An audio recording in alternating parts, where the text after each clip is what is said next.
Okay, but All right. okay. But hello everyone, welcome. And it's we got Buff's here tonight. Ken's up in the corner, but he went to the bathroom. He'll be back. But we got Twisted was here earlier. Of course, Buff is here. John Wilburn's in the house. Colleen and Landon's here. And they're all just everyone's just kind of filtered in. Looks like we got close to a dozen folks already in the chat here. But what we did this last week, Buff, because I upgraded my StreamYard so I could have like Ken, and this live goes out on his channel also. Yep. And it goes out on mine and stuff like this. So it worked out really well. So this is the kind of mayhem we get into. It was pretty good. I had Uncle Tony on, and I had Levi on, and so it was a pretty good time. Probably the best so far as views and hour-wise live that I've done in a long time. Of course, I didn't do them for a while, but yeah, it worked out really well. So are the chats we're seeing in StreamYard off of yours or everyone's? Everyone's. Now the folks that come in, if you're in on your channel, they could just see your channel's comments, but we could see everybody's. Gotcha. So, Cousin Mike, I did not disappear. I have been working hard. It's one thing to build a YouTube channel. It's something else to try to build a brand, and that's a whole other thing. Well, you got real good, and I'm not just blowing smoke at you. Don't take it that way. But you got real good at storytelling. I was trying, but it was because you could see where it was. Okay, you had planned it out. You probably scripted it piece by piece by piece and built it. No, I didn't. No. I learned real quick how to make the story as you go. And I'll be honest, hanging out with folks that have been doing it quite a while didn't hurt, because my big question to them was, do you go into a YouTube video with a plan ahead of time? And the idea is sometimes the video makes itself. And there's times that I'll end up on the side of the road with the trains going by every 5 minutes, and my clock's going off. And that's the video. But I didn't plan it. I planned on driving home and not breaking down. But now here I am. I'm stuck on the side of the road, and the story just kind of tells itself. And then again, sometimes you got a whole lot of content, and you don't know what the story is, and then you end up putting it together in editing and try to find a stream. Find the story as you go along. Yeah. Oh, okay. Colleen, not right now. She asked about Pontiac Power Hour. Here's the deal. So I have been busy trying to find a new shop. Still not successful at that. You're good. Yeah. And on top of that, I've been traveling doing different collaborations with different YouTubers. And then in this last month, my 63 Pontiac got selected to be in a Pontiac magazine. And then that kind of escalated to where, as of next month, I'll be writing for the Pontiac Oakland Club magazine called Smoke Signals. And it's a pretty well recognized magazine. It's been around for a long time. Yeah, I've seen that. Yeah. Yep. So I'll be writing for that magazine, and it's Adventures with Buff is what they call it. And it's supposed to be, if I do it right, it'll be a monthly thing in the magazine, just a regular article. Oh, like your own little column? Oh, nice. Yep. And he says if I write something big and I have lots of high quality photos, then I'll get a bigger spread. And other times I might just get a page, but it's just whatever I send him, he's going to put in there every month. Oh, nice. Well, now you got more pressure. Yes. One more thing to add. And I took away, so I was doing merch with a third party. That's who Dalton was using. Dalton went with this other guy that he's overwhelmed him pretty quick. So I decided to look at kind of the cost analysis, and now I'm doing all of my own merch in-house. So I order the shirts. I have the I design all the logos and I send them out, and somebody sends me the sheets, and then we actually go through and press each shirt. And the reason why is I got tired of the high cost of the third party, the low quality. I've had people order stuff and then never have it shipped, and I'm not. That's not okay. So, yeah, Was it we're these gonna. folks? Was it the Teespring folks, or who was it? It wasn't Teespring. It was Spreadshirt. Okay, I've heard Nightmares on Teespring as well, but they Spreadshirt. haven't been that bad.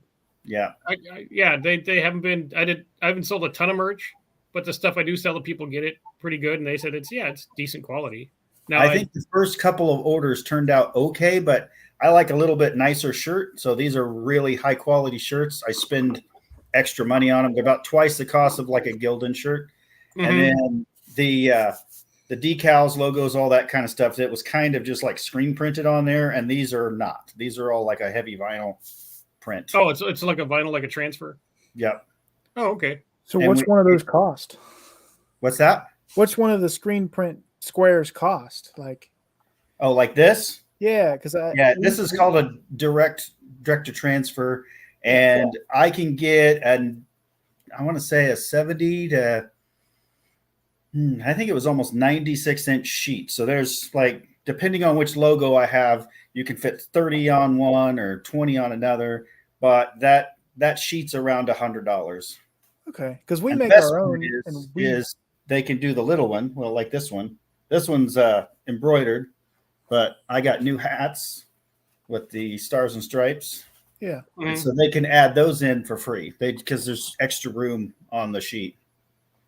And then all you have to do is buy a professional press, which I did. And so all my t-shirt sales that I've had so far have pretty much paid for the vinyl, the shirts, and the press. Okay, so you're into the even money. I'm almost neutral now. Now go buy some shirts and let's get Christmas rolling. Right. And it's looks like Glenn Nickerson hopped in. Well, Colleen's been here. Jason's going. What's going on, bud? And then I don't know. Ken must be having some kind of difficulty because he was here earlier and stuff like that. Mm-hmm. And then what's going on with you, Dylan? Not much. Just I wanted to hop in. Mm-hmm. Anything else to do? So Awesome. Awesome, kind of. I was just going to be in the background commenting, so might as well be here. Mm-hmm. Yeah. And Scarlett Four-Eyed Kuda's here. So you're saying you haven't found a shop in Oklahoma yet? No, I've been traveling to my family's shop. Mhm. It's about an hour and a half away. So whenever something breaks, I have to figure out how to get it there, which has been unfortunate because I got 3 vehicles still in Burlington, Kansas, the house that I'm selling there. I've got, let me count, 1, 2, 3, 4, 5 of them down here in Oklahoma. And then I got a couple of them at the farm. And I got one sitting at Dalton's right now because it broke whenever I was trying to leave the other night. Okay. So please buy some merch so I can put a transmission in the Grand Prix. Is that the free Grand Prix? Or Yep. Yeah.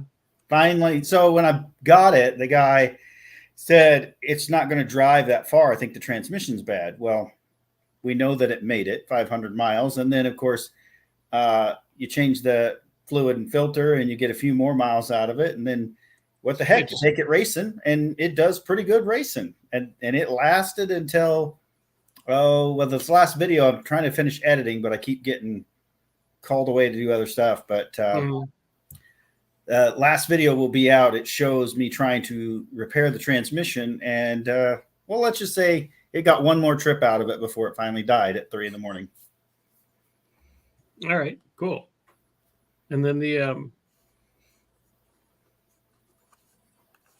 it's up to the same. So you haven't, when they were trying to tow your cars at the other house, you just, with the cars you got still there, are they in the back or? Oh yeah, they're hidden. Oh, okay. They're just out of road sight, so you can. Yeah. Yeah. Mm-hmm. Yeah, I've got the all-wheel drive Trans Am, and then I've got my dad's car that I inherited, and then my Suburban is still there, and they're all kind of tucked away. Well, the Trans Am was in the garage, wasn't it? Yeah. Yeah. Okay. And since it has no drivetrain, no axles, nothing under it, it's going to be fun getting it moved. Mm-hmm. But I don't really have a choice. New owners of the house, it's gift with purchase, you know. Mm-mm. No. Tony Angelo wants to race that car when it's done, so it's coming home. Oh, okay. Oh, he wants to race it against his Cyclone? Yep. Okay. Unless he builds something better by then. What did he? Maybe. You never know with him because he picks up obscure stuff. Yeah, he's not gonna.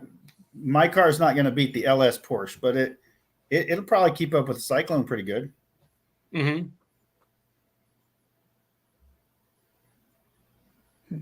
Cool. Well, it's a little quieter here than last Monday night. Yeah, it Well, seemed we're like missing you guys Ken. had a lot more going on last Sunday. Yeah, it was kind of crazy. We had, I don't know what the story is. That's okay. But I put the link in the chat for anybody who's in the chat wants to hop in. Kind of hop in there with us. Colleen, I shouldn't be live. I don't think I'm doing that.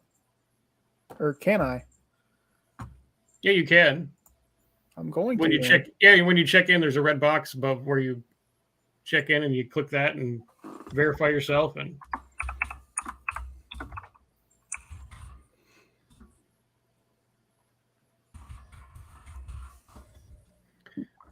tell us about the Falcon. Well, the Falcon's in the garage. The preliminary bodywork's all done, and now it's just hours and hours of boring and sanding, which no one wants to watch. So the only thing more boring than block sanding is watching someone block sand. So I'm not going There you to go. bore Colleen. everybody with that to death and stuff like that. And then and Turbo Tom's here. The electric go-kart 2.23, whatever it is now, after it's tried to mangle itself apart. Reinforcements for the axle support for the motor. That'll hopefully get done this week. And then that's about all I got going on besides Christmas lights and all that kind of stuff. That's all on my wife's channel. We don't need to see that in mine. And ASO's here, Blaine's here, so we got people rolling in. For sure.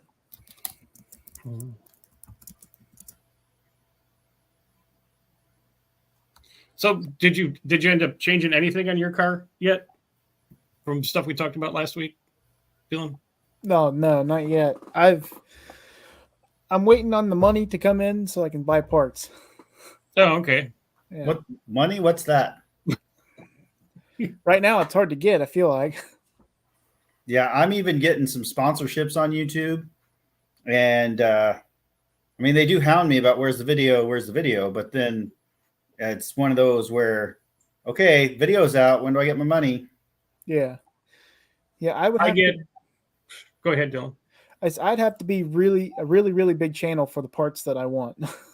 Well, that's just it. What I've found is I've got some companies, which I don't have the banner in here now, but I'll just plug them, lugnutguys.com.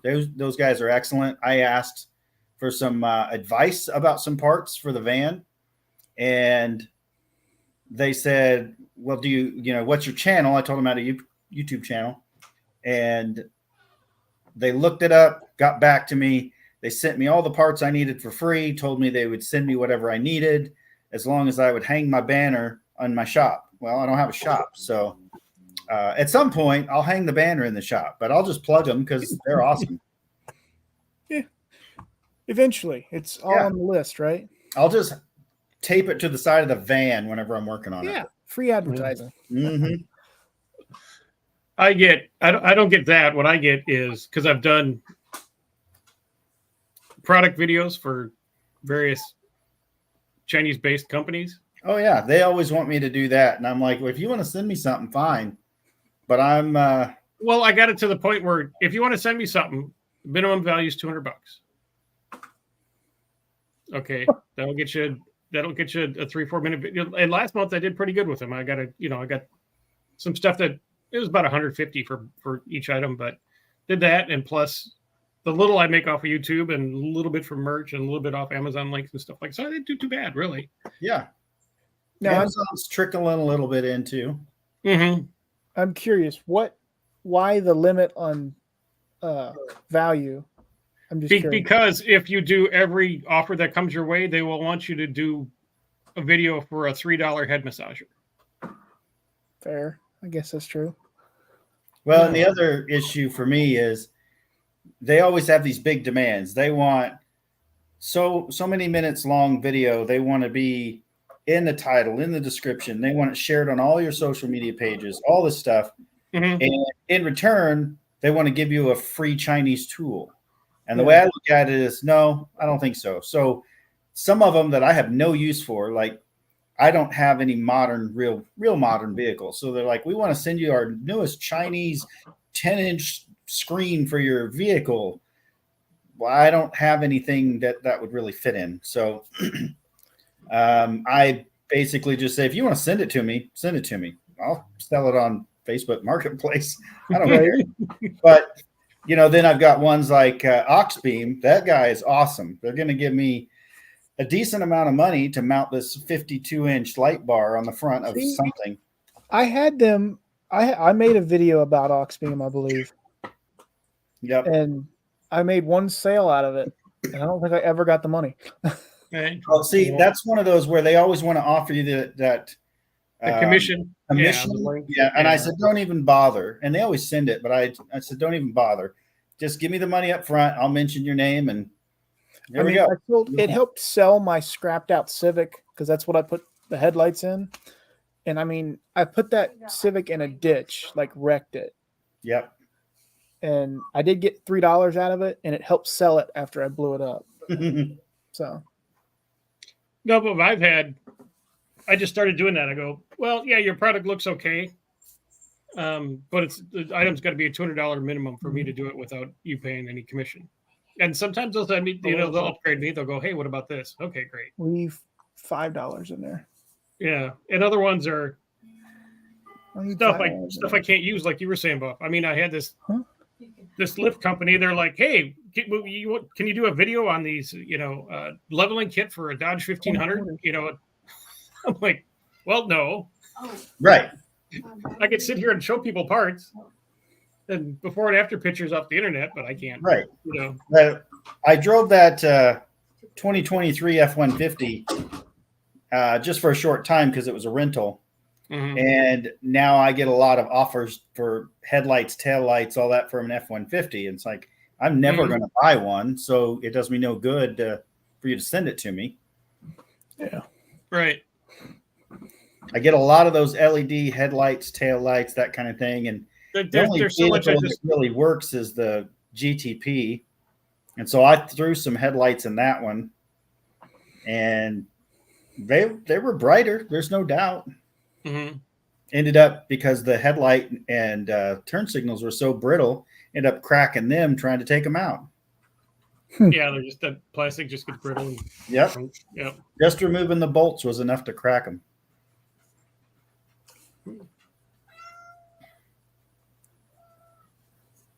Hey. What's going on, bud? What's happening? There he is. Yeah, I'm here. Jay made the poster, and I didn't make the poster. Is it echoing? No, you're good. Because it's going through my sound system in here. If you don't know, it's like what most people use on stage. So nice. I just want to make sure I put my headphones on or whatever. But I'm out in the shop because I can fit in here now. Wow. So, yeah, it's actually that's a plus. Practice. And you have heat. Yeah. And I have heat. It is just hot as hell in here. I'd open the door. What's that? Santa bring your room, or you just got rid of a bunch of shit? You know them totes you can put on the side of your driveway that the guardsman comes and puts in? I filled 4 of those. I had to bring 2 of them in myself. They got tired of coming out here. So Wow.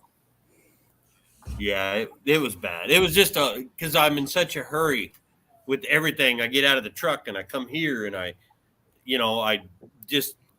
literally go to the door and like, okay, I use that wrench, but I got to hurry. So I'll literally throw the wrench towards the toolbox and walk back outside. And now I've actually got my toolbox all, it's organized, but not the best, but it's organized. But yeah. So what's the space going to be for now? Well, I was going to Engine build building. engines, but yesterday or this past weekend, I had 2 engines that were junk. Started one with Zeppy. The video will come out this Friday. It's done. It's got to get finalized stuff. But a 350 Chevy was garbage that I bought off of Facebook, and a 402 was garbage that a buddy of mine gave to me out of his 72. Well, at least you were given the one. That 350 was bad. Yeah. That's the 402. Yeah, no, at least you were given that. You don't have a lot of money in it. How? There was so much corrosion Oh, between the skirt and the cylinder. Stock piston, by the way. There was so much corrosion it built up, it pushed through the cylinder wall. Oh, it just ate through. Yeah. Oh, yeah. It was gone. I've already took it to the backyard and just threw it next to a tree. Had 2 cylinders that way. The inside of it, though, if you watch the video when it comes out, the inside of it looks like it was just freshly tanked. The thing looks brand new. My guess is whoever out in Oklahoma had it, they in-framed it, really, because they didn't paint it, nothing. I'm guessing these old schooler just in-framed it, and he didn't get everything right. And it had 2 bent push rods, but lifters looked brand new. The inside of the motor had brand new head gaskets. This thing looked great. And then they gave up on it. And then my buddy, his mom bought it for him, brought it home from Oklahoma, and he never touched it. He just let it sit out in the field row with the hood open. And I don't know if I don't know much more than that, but I told him about it. And boy, he was like, "Oh my God, I'm sorry. I wouldn't have gave you," because I went out there and helped him take it out and all that. You're like, oh, cool, score it. Score for us. Right. I'm going to tell you right now, it's a hell of a video. Buff's seen parts of what it's. Yep. I'm angered, not at my buddy for the motor. I'm angered at what happens to me trying to take this thing apart. It's going to be nothing short of entertainment. The first part of it's all me and Zeppelin tearing apart a 350. Right. He gets her all the way down to where we see the cylinder walls, and it's like, yeah, no, they're done. And it's already 60 over, so there's no. I'm not going any deeper than that. That's not worth it. Sucks. It's a 4-bolt main too. But you could probably sleeve it. huh? You could probably sleeve it. Yeah, but I could find another. I could give Yeah. $300-$400 for another one that's, do my regular build on it. But for what I would cost to sleeve it around here, we only got one shop. Ooh. So Oh, one shop and he knows it. Yeah. they got that corner. Otherwise, I would. Hell, I would. I don't know if you've seen my engine builds, but I'll just take a damn stone hone, scratch it up, and then run the ball through it, and I'll stick it right back together because I'm not racing the thing. Like if you guys you're racing your car, I couldn't. I mean, I can build. I have built stuff like that, but for what I do here, we just like to put them together and drive them. So Yeah, understand that. I still might. That 350's back here on the stand. It's right there. And I still might take her down, that one cylinder, take it down and just hone the crap out of it and just stick her back together. Because other than that one cylinder, it was fine. Mm-hmm. So Just leave the rod and piston out and you get a 7-cylinder. just extra burnout car engine. Yeah. She smokes, who cares? Nobody's going to know because they see all the tires smoke. Until Right. the engine locks up. But I'm actually am going to do a live today too. I was thinking about it all day because I was home. I got one scheduled for later. Awesome. I'm kind of like Buff. I don't have time anymore. When I leave in my truck, I'll leave at 6, 5 o'clock in the morning, and I'm getting home at 9 at night. Oh shit. So yeah. yeah, I don't really have time to. I don't have time to do it anymore. And I'm same thing as Buff. I got all these companies want me to give away stuff in my lives. Mm-hmm. You know, and they're sending me, you can give this away, give this away. And I'm like, okay, when do I have time to set all that up? Right. The Chinese companies send me all the stuff, and I'm like, well, you can send it to me. I'll try it. And I had one wanting to send me a welder, but they wanted to send me that little thing. And I said, that ain't going to do me no good. I can't test that for you. Yep. I need something that can, weld floorboards and. Yeah, that's what I was talking about. It's got to have a minimum value, otherwise it's not worth doing.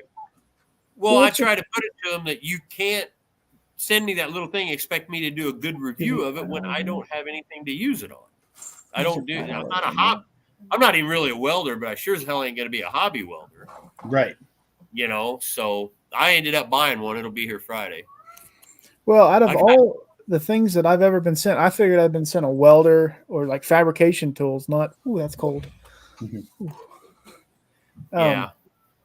Or like a saw or something, a grinder, headlights. It's the only thing I've ever been sent.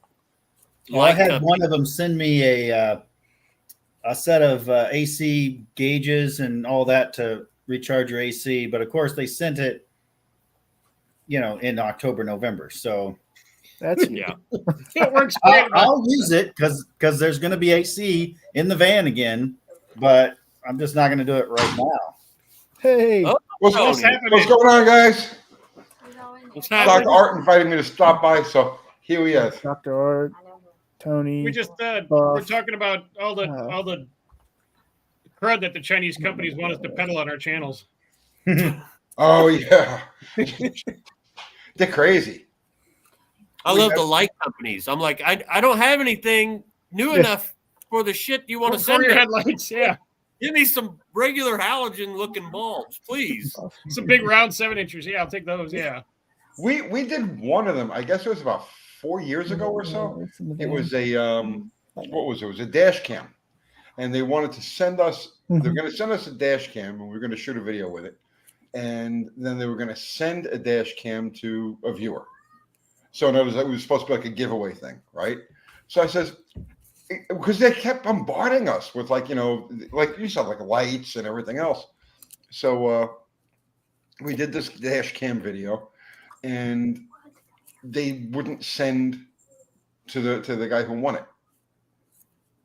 So we ended up sending the dash cam that they gave us, and that was the last time we tried to do anything like that. Mm-hmm. So what are you guys talking about here? Talking about cleaning shops and building engines, and Irish is on a tear. He's got room, and he's got remnants of the 402. And that was number 2 in a 402. That sucker's Well, yeah. There's another one that's almost. I could beat that. Yeah. This one, but now, after I beat on it enough, I got the pins loose. But I'd say the rings were stuck slightly. Yeah, two cylinders. The rings are stuck on this one too. I can't get them out. Yeah, a little melty. It was more explodey. Yeah.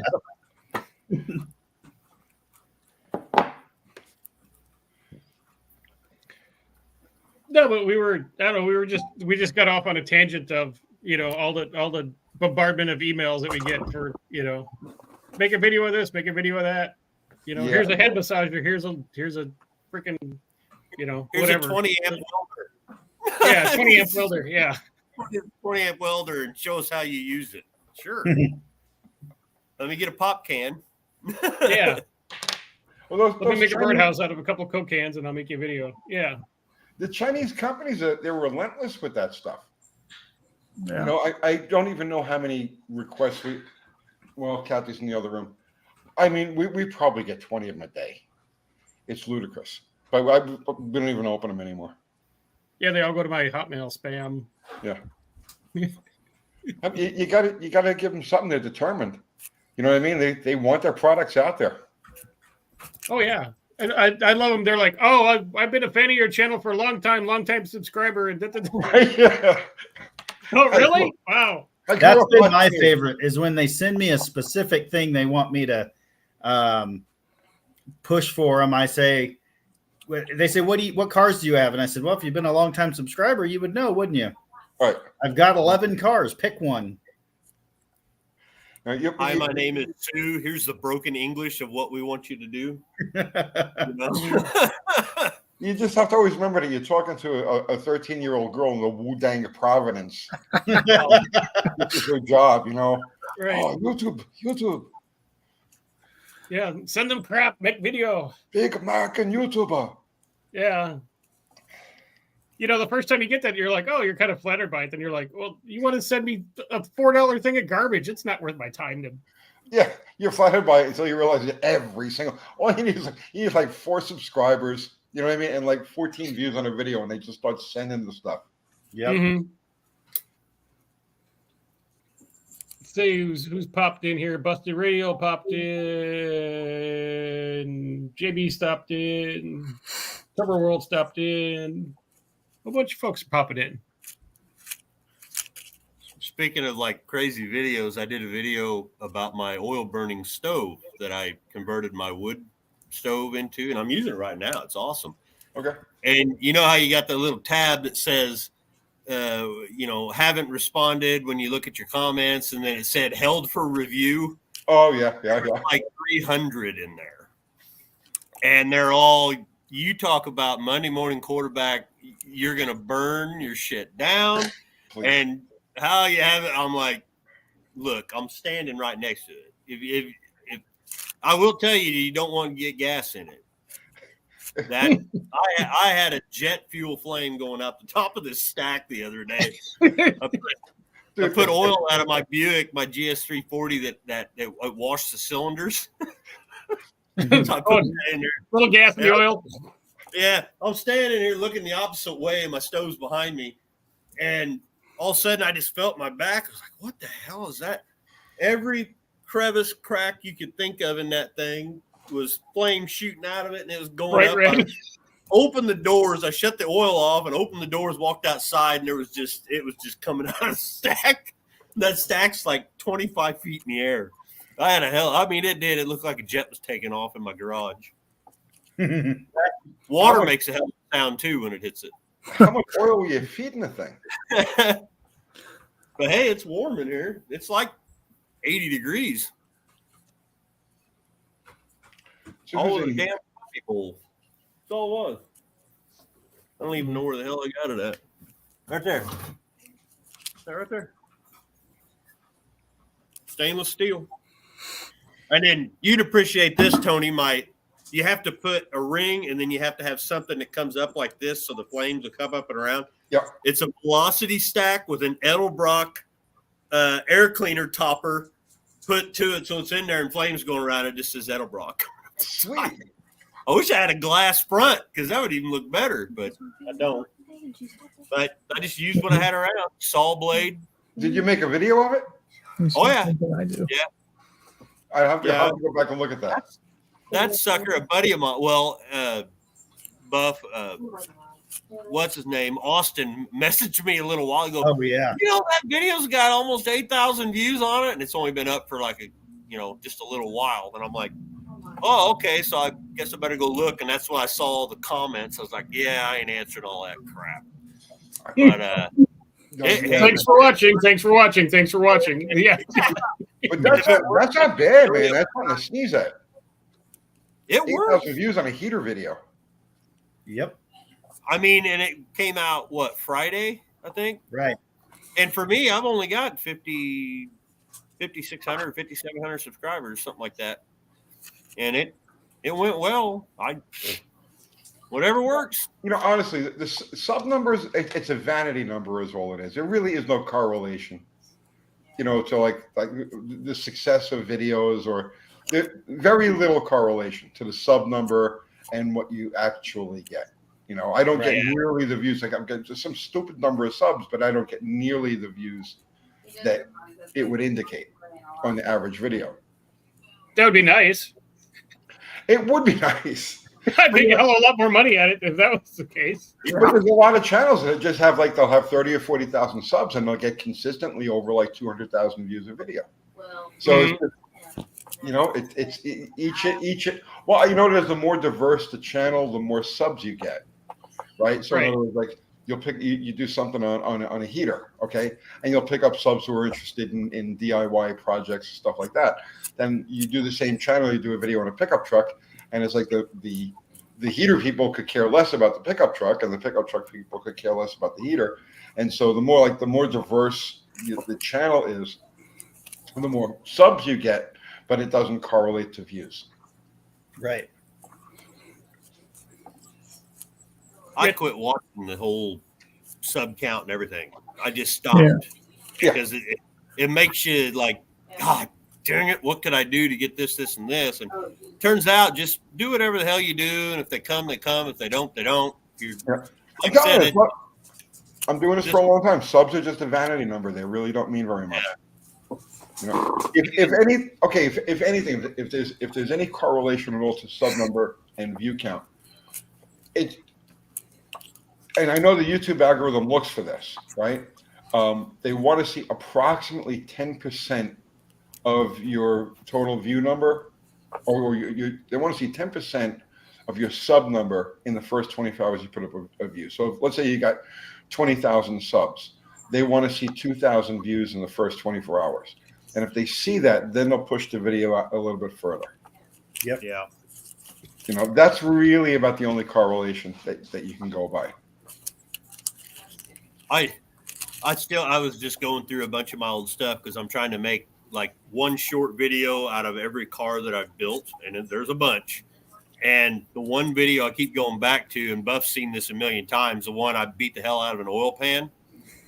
This thing is 55 seconds long, and it's me being a complete jackass, and it has over 350,000 views.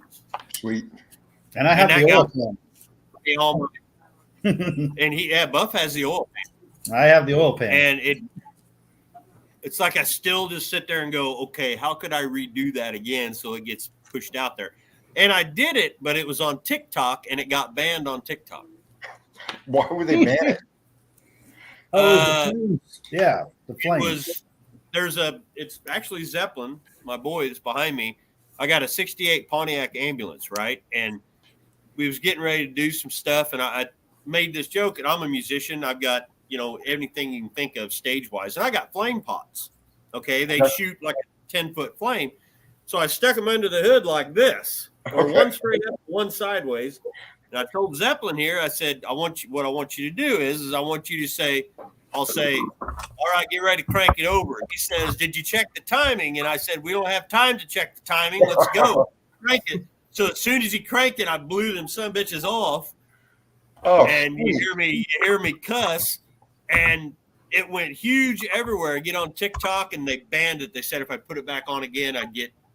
But why would they ban it? I mean, they got the most obnoxious, crazy shit on TikTok. Yeah, Instagram didn't ban it. Facebook, YouTube. Yep. Nobody banned it. TikTok, of all things. TikTok. Standards and practices. I was like, what the hell? It had like 300,000 views in 15 minutes. It may be a thing where they're like, oh, no. We're going to end up going to have to pay. And standards and practices in the same sentence? Yeah. It just says that I tried it again, and they hit it again, and they said if you do it again, you'll be banned. Like my channel will be banned off of there. So. That's crazy. But it is hilarious. Can you cut the cuss out of it and then put it back on, or no? Or they just like the flames? They cut it because of the flames. They said it was dangerous practice. Did you tell them that it was a spontaneous accident? They'll show cars on fire on TikTok. I've Right. seen a zillion electric cars on fire. Yeah, the all electric over car TikTok. fires. Yep. Fatal Burn crashes. into the ground. Yeah, Yeah. crashes. They see all kinds of things. I don't know. But that's I've the never only messed time with- I've ever had something done like that. So I've never messed with TikTok, so I have no idea what it's. I never have usually- either. Buff, have you been on TikTok or no? I started on it. I've got one that's got. Let me look. It's got a decent amount, but nothing like Jay's. Most of mine are just getting, the regular 300-400 views. I've got one that's got 13.9 thousand views and a couple of 3,000 views. But my daughter, she posted a video on TikTok of my grandson who had a heart transplant and got over 1 million views. Ended up on Good Morning America. yeah, That's a one and done. She's not had any videos take off since. How's the kid doing? He's doing great. He's got a different heart now. He's got a donor heart, and he's doing great. Awesome. How old is he? Oh gosh, he's over a year now. He's not quite 2 yet. Awesome. Sure. So Yes, yeah, he'll never know what went on at that age. When he gets older. Yeah. You can't even really see a zipper anymore. It's kind of gone now. yeah, I was going to say he's so young that it's all going to just kind of meld together. Yep. Yeah, that's great. So how does TikTok pay? Well, she didn't get the invite until she hit that $1 million view, and or say million views. And at that point, I don't think it was much of anything. But I assume it's a per click or per view thing. I don't know. You don't know. Irish, like, you getting paid on that? I don't get paid. Irish, you get paid on TikTok or no? no, I don't. The only thing I do, whatever video I'm putting into a short or a Instagram, I just put it over in there. TikTok Lop it all- over there for fun. Yeah, Yep. it's more of my personal thing. I can show you this real quick. Crank it over when I tell you. Okay. Ah, You gotta straighten Up a little bit. Yeah, there you go.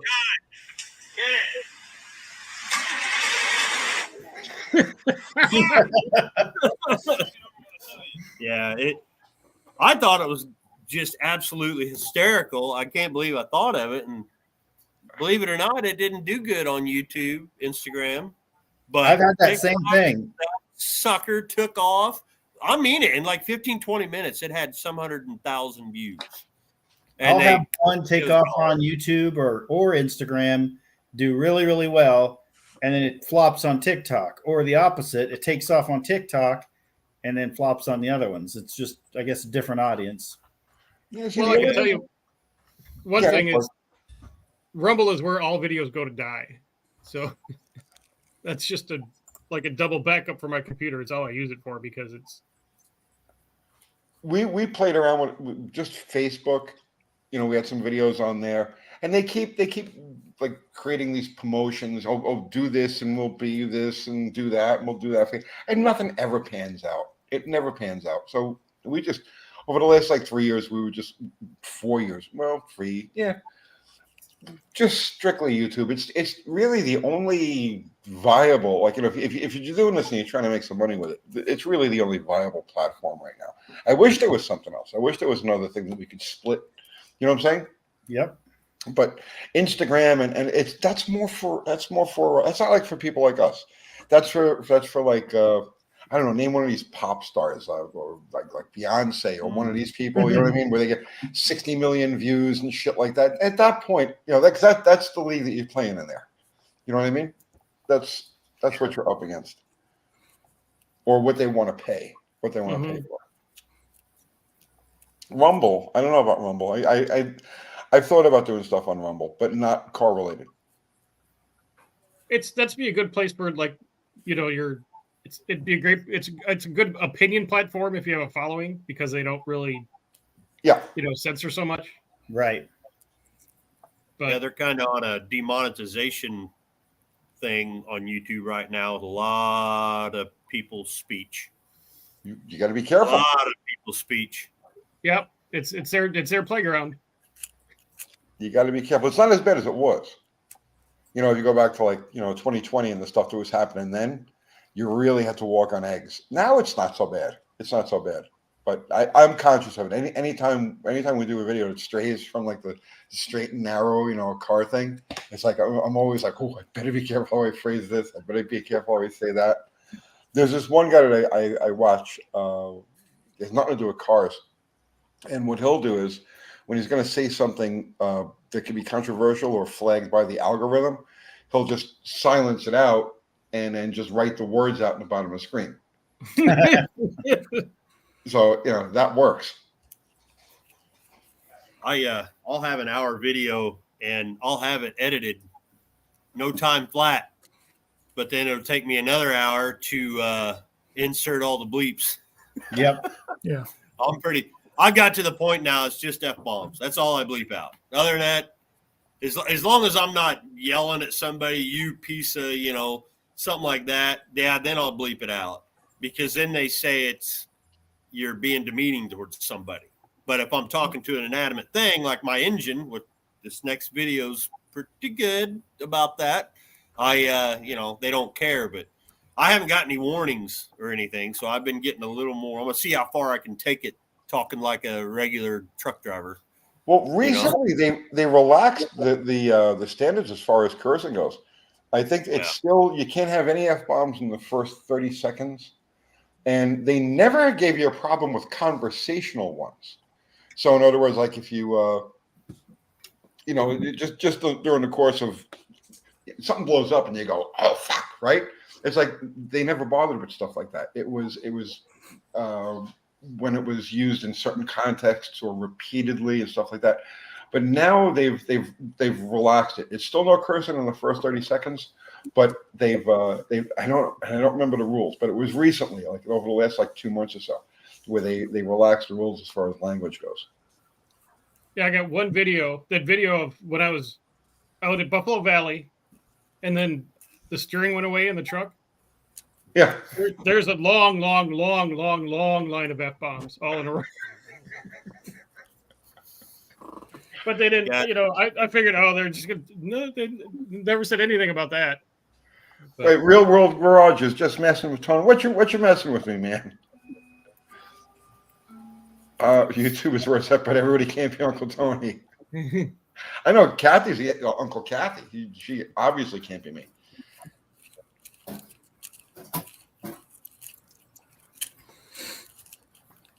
So my newest video that comes out this next week, I had to do a lot of bleeping because I hit my hand twice with that. With that thing?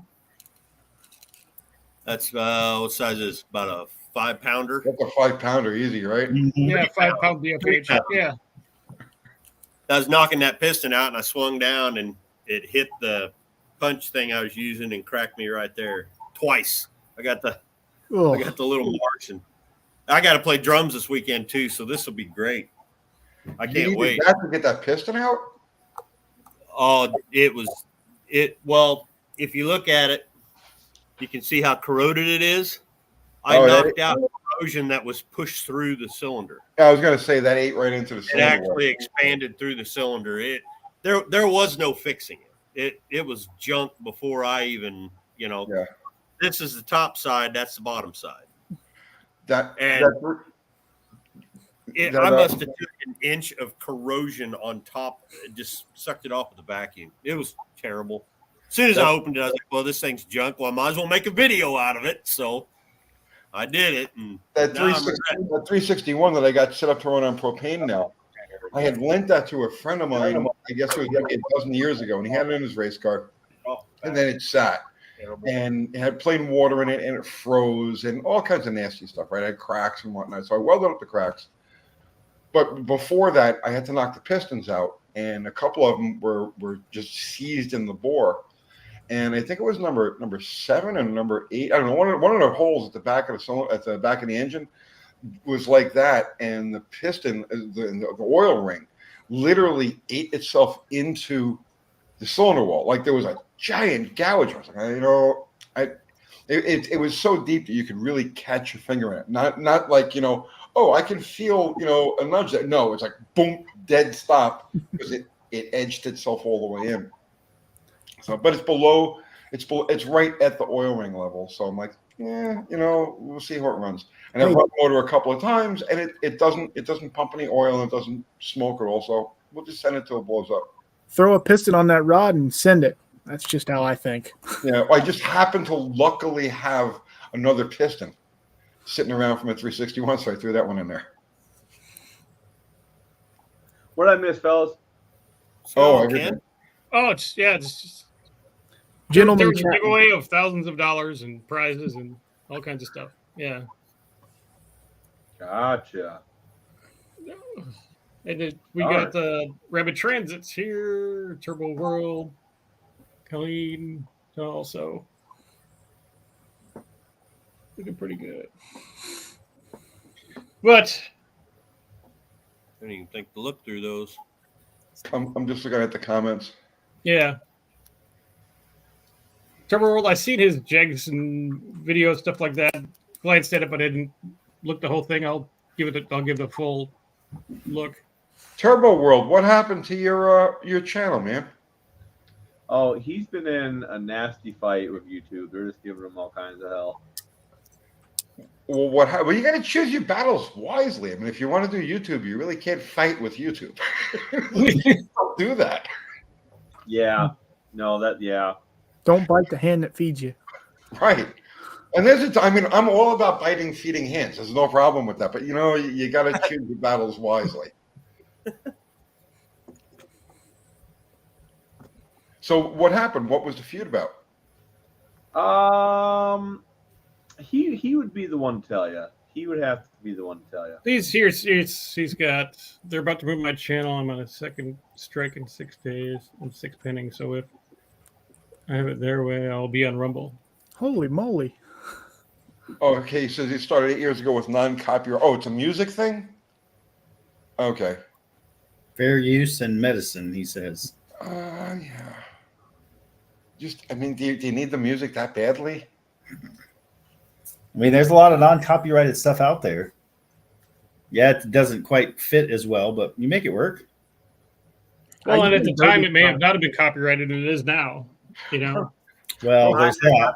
That happened. I used to use this with like a splash screen for like an end of my video type thing, and it was on YouTube as, hey, this is free, use it for your videos. Right. And I used it for a while, and then like 6 months later, my video started getting flagged because it was now copyrighted. I'm like, Yeah, I stopped using YouTube's music because it's not consistent. And so you got a video. I got a few out there that are evergreen videos. Every single week I'm getting views on it. But if one of those gets flagged for music, it's going to kill that for me. So I try not to use any YouTube music anymore. same here. Yeah. The only time we ever used music was before we actually started doing the channel, when we were doing a podcast, right? Yep. So I was just trying to follow the formula of other people who were doing podcasts, so it would kind of like blend in. And they all had some sort of lead-in music. They all had some sort of, and I couldn't find it. Didn't want to deal with any copyrighted stuff. I didn't want to do anything that was like commercially like known. And all of the free stuff was just ass. So we brought in a whole band. And we set them up in here. Now that's how you do it right there. That's how you do it. Was it one of your underground punk rock bands, or what was it? They weren't punk. They were just like more like rock, like Okay. punkish, but not really punk. I use Epidemic Sound, That's but I only the use like a couple of songs. right. I use my little jingle at the end because it's Irish sounding, like that Boston. I can't think of the name of that band, but it sounds a lot like Irish style music. And then every once in a while I'll put something in. But I got flagged with them. They're like, "Oh, they said you use," and I argued with them because I don't know, something happened. Oh, I got a different credit card, so when it tried to renew, it didn't renew. So then I get a flag from YouTube and they said, this has to go down. And I wrote them and I said, no, in their statement or whatever, if you download something, it's yours. And everything I use, I downloaded all. It all gets to my computer and they popped it right back up. I mean, it took 15 minutes and they popped it right back up because it says right there in their damn terms of service, anything that you download is yours if you're using their pay service at that time. But Yep. I don't really use music that much anymore anyway. I just use that one little thing at the end and it's a whole 5 seconds, or 10 seconds long. This was all ringing a bell. There's a guy has a channel called New Guy's Garage. Yeah. You know what I'm talking about? Mhm. Yeah. And I think it's his brother does music for copyright free music for channels. Mhm. So that might be a resource, Yep. providing you can't make your own, which he obviously clearly can. There you go. I'll Good. just call Jay. Jay, you can write me a jingle. Yeah, make us a jingle on your telly there. Yeah. Actually, in my earlier ones, that's one of my songs. One of my songs is actually on my channel if you look for it. And then a band that I was in, Nashville recording artist, I played drums for. I used his music legally, but I try to do that too. But I don't know. After a while, I got sick of hearing my own songs, so I just, I started using Epidemic Sound. But I've been yeah, saying for years I want to start a band. I have no musical talent and I have no interest in ever having any musical talent, but I want a band anyway. Hey, I became a car YouTuber and I only have marginal mechanic ability. Same.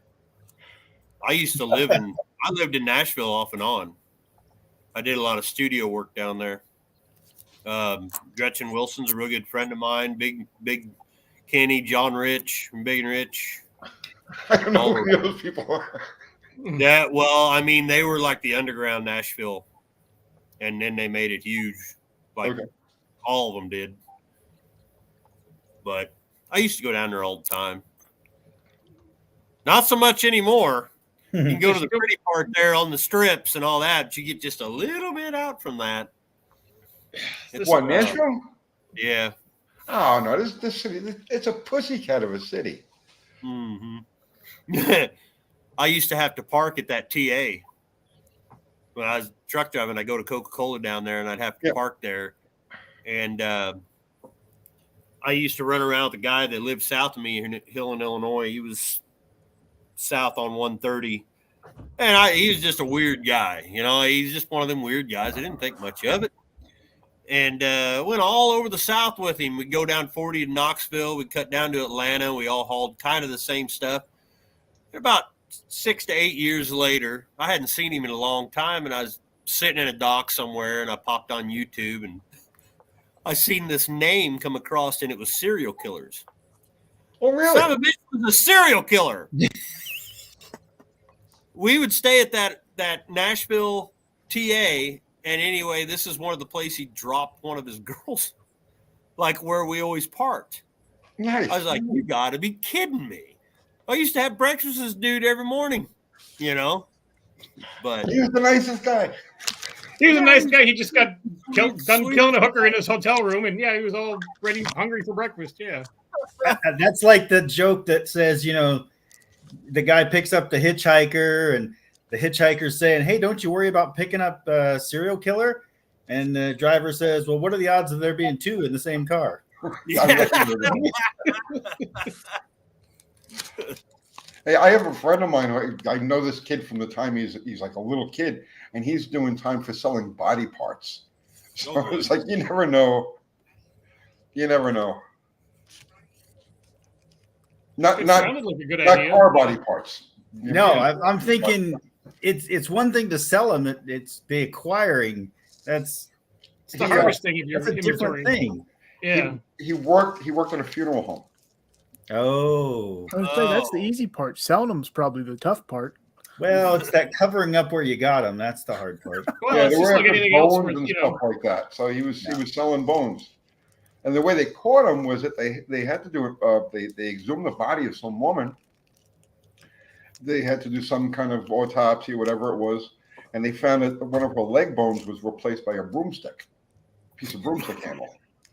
So I was like, only one person that could be. Jimmy, He what's always wanted this all about, Jimmy? Yeah. He always wanted to be a pirate, so I just That's his last wish. terrible. Yeah, he made the national news. It was a big deal.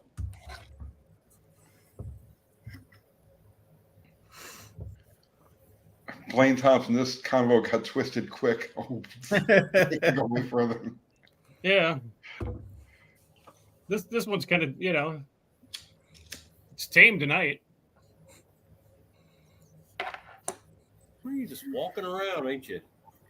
You're fine. He's all nervous. He wants to be on TV. It's fine. Yeah, Shouldn't he be honing a block? Yeah.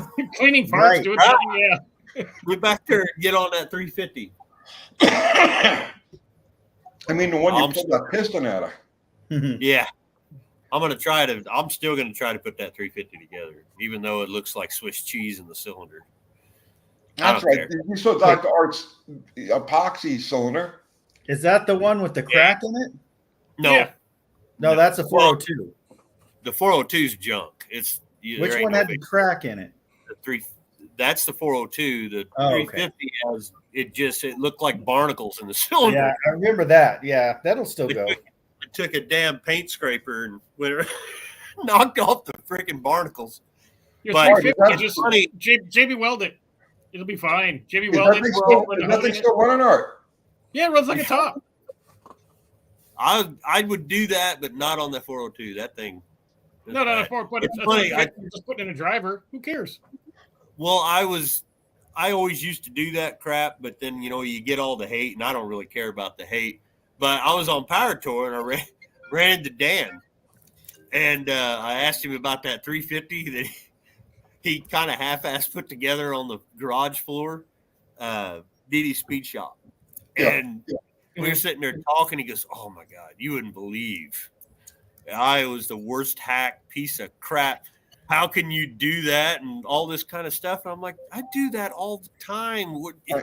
There's millions of us out here that do that. I call them filling station rebuilds. You get it in, you get the damn thing running, and you get it out.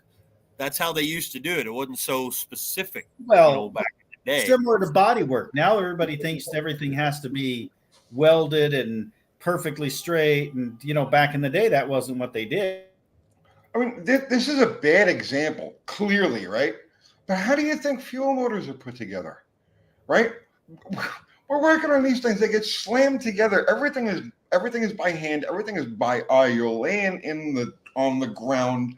There's dust and stuff blowing all over the place. It's like perception. The public just has this perception. Oh, all of this stuff can only happen in a clean room. It all has to be surgically perfect. And it's just not like that in the real world. You get into any type of racing where there's flogging going on, and it's like you're flying by the seat of your pants, and whatever is. And you hone it, or you bang it in place. You do whatever you got to do to get back out there again, and this stuff lives. Part of that. You can't present that to the general public. They don't get that. Part of that is the mainstream automotive world. Like Levi will back me up on this. Motor Trend did a video the other day of they put boost on an LS Levi, and they were having a hard time getting it to 12 seconds in the quarter, right? And they blew every ringland off of every hole, top ringland off of every piston, and they're like, "Oh, we called some people, and we just found the limit of the stock pistons."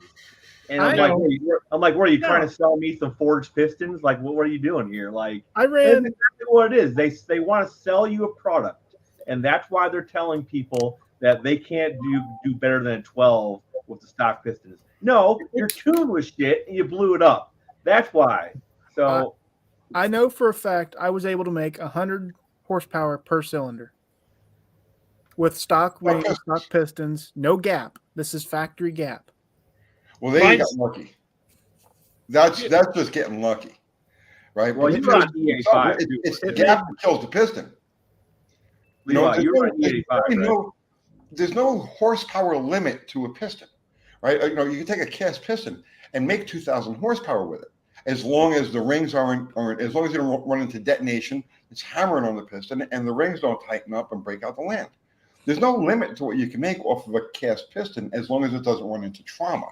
The problem is once you start stepping on a motor, there's always those periods of trauma, where the combustion spikes are sharp, and even you don't have to get into detonation. It's like borderline detonation, and that'll rattle a stock piston. But if you're running a thing fat and happy, and it's got gap, there's no limit to what you can get out of a stock cast piston. Levi, you were on E85 too, right? No, it's VP C12 Oh, okay. race gas. I was gonna say on E85, them top of the piston never gets hot, dude. All I can say is an oil change a month is probably what you're looking at. That's how fat it is. Fat is happy. Lean is mean, but fat is happy. Mm-hmm. It worked. Yep, my truck's fat on fuel and lazy on timing, but it still goes. I can still get it. It can still be a 10-second truck. Yeah. So I don't know we couldn't get it to 12s because you don't know what you're doing. Exactly. Fat is torque. What Like, suspension setup? What? I'm not gonna throw anybody under the bus, but there's a YouTuber on here that built a stroker 302 Ford, and had it on the dyno, couldn't make power, blew it up. It's crazy, dude. Yeah, I don't know how you blow up an NA car on a dyno, but okay. You put it together wrong. That's rough. Yeah, with no boost, no nitrous, and you're still blowing it up. Well, just go home. Well, 302 supposedly just break in half at 500 horsepower. At 500 horsepower, yes, That's I've bullshit. done it. Yeah, That's bullshit. They don't just automatically break in half. You got to 499, you're perfectly fine, but 501, all quick. I love hearing that. When I was starting to get into the Windsor Fords, this was like in the late 80s. Guys, I had worked on them, but now I had the Mustang, and I was on that path, you know what I mean? And then I got off the path, but I started really doing some researching, and I started looking back at junior fuel and unblown funny car applications that used Windsors. There was a Cougar called the Finagler that was running down in the 18s, 820s back in 1969. That was using an injected 302. Actually, the 289, then the 302. But I researched all these combinations, and the power levels they were getting back then out of the stock blocks on nitro were they were hovering in that 1,000 horsepower range. So that's why I know this bullshit when people say, "Oh, you get to 500 horsepower and the block splits in half." No, something happened to make the block split in half. If it's fat and happy, it'll make the power, and it's the detonation that rattles it, and boom, the weak link.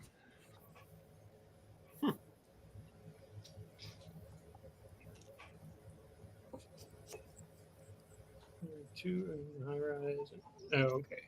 I'm just flipping through the comments, making sure we're not missing something good. I was trying to read. Yeah. Irish, how you been, buddy? Oh, same old. Drive a truck for 12 hours and work on cars for 8, and then sleep for 2. I feel you. my brother drives truck, so my dad too. So I know all about it. I was off today. I didn't know what to do with myself, so I just stayed in my damn shorts and a shirt and watched the new Indiana Jones and edited video. I didn't want to do a damn thing, and then I come out here and just I messaged Buff, and I thought, you know what are you doing? I'm going to go on live. I ain't done that for a while. I was working on another car. Yeah. I blew one up, so I got to make another one run. Which one you What work? happens? I'm actually juggling the Avalanche because I don't know. I hit a pothole, and now it has a crack in the ABS thing, and the Hydro Boost is leaking from hitting a pothole. And It's a hell then, of a pothole. Yeah. and then I went to go change the distributor cap on the van, and it was like $17. So I said, screw it, we're going to turbo it instead. So I pulled all that out to turbo it. I didn't want to pay the $17. That's kind of where I'm at. Why pay $17 when I've got the non-HEI ready to go in? It's just throw that in. Yeah. What kind of reaction you got when you had to change the front end on that van? From When you anyone? smashed? Yeah. The comment I hear the most is when people watch the video, they said, "Did you really just draw a line in the dirt on the side of the van and then cut it?" And I went, "Yeah, that's what I did." And then I went out to the donor van and I went, "Yep, about the same." And I cut that one too. And then I kind of just fine tuned it when I got in there. It's not 100%, but then again, I wasn't going for that. I just had 24 hours, but about 12 hours of working to swap the front end on it. Looks good to me. I needed it to run and drive, and it did. It made it all the way to Arizona and back. And a burnout contest. Mm. I got so much. That was the main thing. People would come up and ask me in Tucson about my Buick, and they're like, they'd see the driver's side, and they're like, "Oh man, this thing's. Why don't you restore this?" And blah blah, that whole thing. And you go look over like, there. I mean, honestly, it's a extremely rare car. Right. Like they made like 1,800 of these things. Because you had Derek and Freiberger and several others all wanting to get that car. Derek goes, "Hey, hit me up if you want to sell that, Jay." And I said, "No." I'm sitting there in line to get judged, and I get up there. Freiberger's looking at it, called it garbage. He didn't even ask the crowd. He just said, "I want to see this thing run," and he put a sticker on it. And then what's his name? Dulcich was just standing over the top of it like this, looking at it. This is original 340 Buick. It has the air cleaner that only come on it, the Corvette, and the GTO. All original, man. This thing is stock, transmission, everything. And Dulcich just got his hands on his head. He says, "Do you want to sell this?" No. But that was the main thing. People come up and they'd say, "Oh, this thing's gorgeous. What color are you going to paint it?" And I said, "Rust, Yep. paint chip, And then they go to the thing is you tell them, side. They're like, "Oh my God." there was a minivan parked on this thing. It's you got to understand this is after the van was removed. A Windstar minivan barrel rolled drunk driver and landed on top of this car. I fixed the roof with my tractor, picked it up with the bucket, got a windshield on it, used flames and that hammer that I beat myself with last night. I used that to. My flames are taking off again. There must be gas in the oil. I did whatever I could to get it to run, put a timing chain on it, a few new gaskets, and I took it all the way to Tucson. The only thing that happened to that car was on the way back in Tulsa, I had to change a rear shock that was brand new, and I picked it up in Amarillo, Texas at the big O'Reilly's place. And they traded it out for me. I changed it in the parking lot, getting accosted by every street walker you could think of, and drove it home. The thing never gave us a fit. It is done, though. If you start it up, we drove it yesterday. Amber took it, and every time you mash on it, the old blue smoke come flying out of it. It needs valve guides, some fierce. But think about where it came from. Oh, yeah. And you took it clear across the country and back. I mean, to me, that's not going to discount the Holy Goat, but it was a bigger win than the Holy Goat even, because that one's proven. We know it'll do it. And so watching you do that was pretty awesome. It took a toll on me. I don't know if you'd be able to see that little flame. There's my stack. It sounds like a jet taking off right now. Whoops. Yeah, it's burning all the mice turds out of it, that's for sure. Oh, wow, that thing's loud. When you start smelling the oil, that's when you know it's burning a little warm. It's coming out all the holes, the rust holes in the stove. But no, I plan on taking that Buick on power tour. We took the Javelin 2 years in a row, new motor in the Javelin. And then, I don't know, I found a 350 Buick with a turbo 350 behind it that runs. It's perfect. I may stick that in there for that. But What? I'd sure love to take it on the trip, make 2 long trips like that. I'll be there in 10 minutes. 5 minutes. I'll be there in 5 minutes. I got to help her out inside. What's that dollar? What are you doing with the dollar?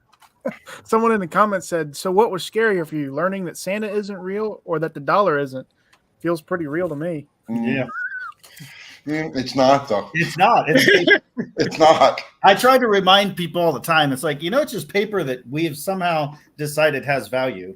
Yeah, and I mean, one paper's worth $1 and one paper's worth $20. And it's I have more faith in Santa Claus. No. At one point, it actually did have value because it was directly Right. exchangeable, but it's Right. not anymore. It's It's not. The gold standard for zero you. value. Okay. It I has lived in zero value. Alaska. I have been to North Pole, Alaska. I have met Santa Claus. I'm just saying that's probably more real.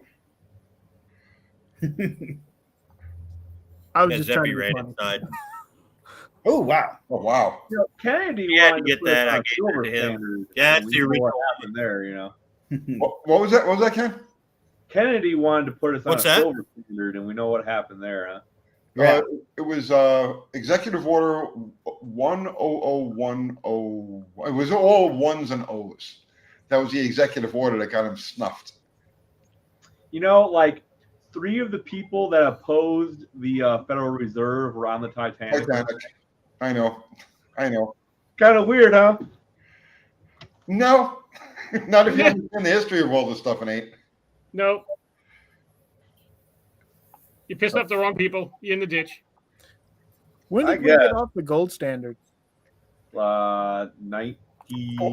August 15th, 1971. And we were never on a gold standard. The dollar was exchangeable for gold. We were always on a silver standard. The dollar is defined in the Constitution as 1 ounce of silver. And then the exchange rate was 16 ounces of silver for 1 ounce of gold back then. Then they raised it to 20, then they raised it to 32, then they raised it to 42, then they raised it to 46. And then on August 15th, 1971, well, in Kennedy, once Kennedy was out of the picture, they took the silver out of circulation, the 90% silver coinage. And then in 1971, Nixon closed the gold window, and that's what led to the oil shortage. That whole OPEC thing, they say it was a war in this one, Israel, and blah blah blah. It's bullshit. It was the Arabs rebelling because there was an agreed price of a barrel of oil for a 1/10 ounce of gold. And so when Nixon closed that gold window, all the transactions had to be done through the dollar, and the Arabs were like, "Fuck you," and that's got I knew that was the decline of society right there. That was the defining factor. I agree. And with many steps along the way. Well, But that was the final shot. Look up if you really want to go down a historic rabbit hole. Look up the Organic Act of 1871, because that's where it really got started.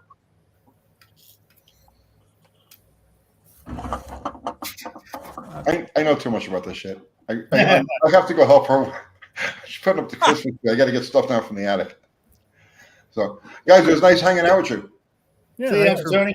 Tony, talk to you later, bud. Thank you. I'll catch you later. Now, Have a good night. how do I stop this? Oh, there it is. There you go. That's You figured it out. it. Hey, I'm gonna hop off here too. I was gonna have a live start at 8:30. I'll see what happens.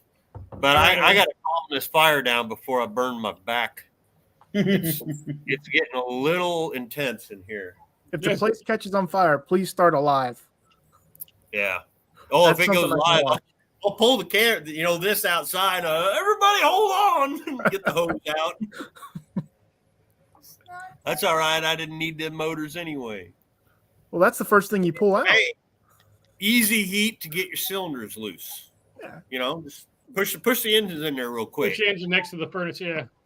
Never let a good crisis go to waste. Yeah, I've got a 59 straight 6 that needs the cylinders loosened up.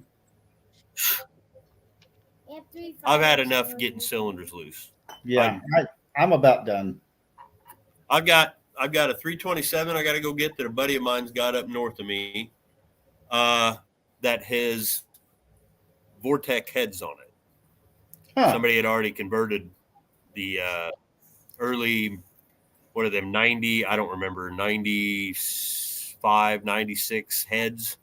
They got them on there, and it's all cammed up and everything, and it's just sitting in his shop. Remember some valuable heads. His girlfriend had a ex-husband lost everything in the marriage, and she don't want it sitting in the garage. So he said, "You want it?" I said, "Yep." And a couple I'll be $100, back, come guys. get it. It's got transmission behind it and everything. So Nice. I got that one. Then I've got a LT1 out of a Caprice cop car. Oh, fun. That was So- scoot. I lost 2 engines in one day.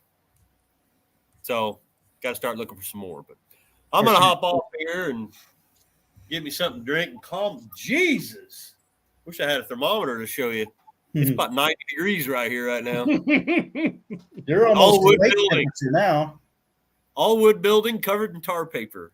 This is The the tar smart. paper will be nice and sealed up. Yeah. Yeah. Yeah. But anyway, guys, I'll talk at you later. All right, Irish. Thanks, bud.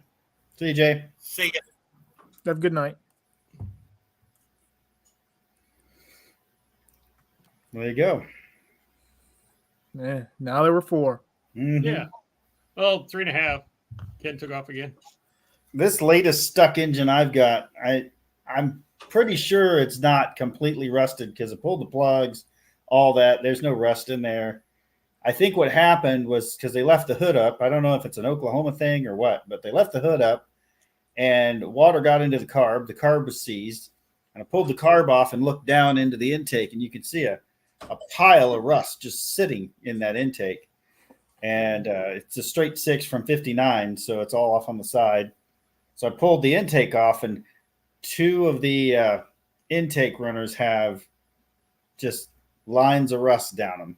So Where the water trickled into the cylinders. I Yeah. feel like when we went to start it, it actually did move a bit, and I kind of think maybe some of that rust got jammed in there and won't let it, fully go through the cycle. So I think instead of doing it right, because it's sitting in the middle of a field and it's winter, I think we're going to hook the tractor up to it and give it a yank and see if we can't free it up. I'll either break it or fix it, either way. But I feel bad because I got a video out there of trying to get the motor unstuck and we didn't even succeed. I mean, and by all rights, that's a crap video because it did not succeed. Fill all the cylinders with like a gallon of ATF, Oh, and then they're pull full. it. And once it starts to spin, just have the fluid just popping out of Yeah, the cylinders. They're full for now. Right now, they are. Oh, Just okay. in case. Yeah. Croil works really well too. Yeah, I have that. Back when I was doing, I had a lot less subs. Somebody felt sorry for me when I bought that 63 because I don't know who it was, but they sent me a case of Croil. I think it came from Amazon, and that had to be like $100 and some bucks. Oh yeah, it's not cheap. Expensive. I'm still working my way through that. Yeah, I try to be smart about the engines I build. Like everything's newer than 2000. Oh yeah, no, nothing. I'm an idiot. Everything I touch has to be sitting for at least a few years. It So feels it's like interesting. Yeah. it just feels wrong if it's not. Can't just put a battery in it and go. That's no fun. Yeah, we just I just went to Dalton's.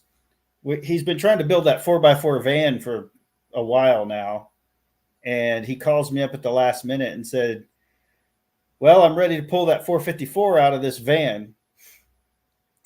They didn't put that 454 in the van from the front. I'm just going to point that out. Yeah, it's probably from the engine cover. No, it comes in from the bottom. There's no cross member? That whole front comes, the front suspension Yeah. drops, I guess, that front cross member. And we almost had it shoved down and out through the bottom. And at that point, I think it was like 2 a.m, and we just decided to go ahead and separate the trans and just yanked it out the front. When that video comes out, it won't come out until he actually has it in the new van, but when that video comes out, you're going to see it was. Sounds It like was- a Yeah, because the nightmare. can went down the assembly line. We started motor at out, 3 wheel. in the afternoon, and we finished at 3 in the morning.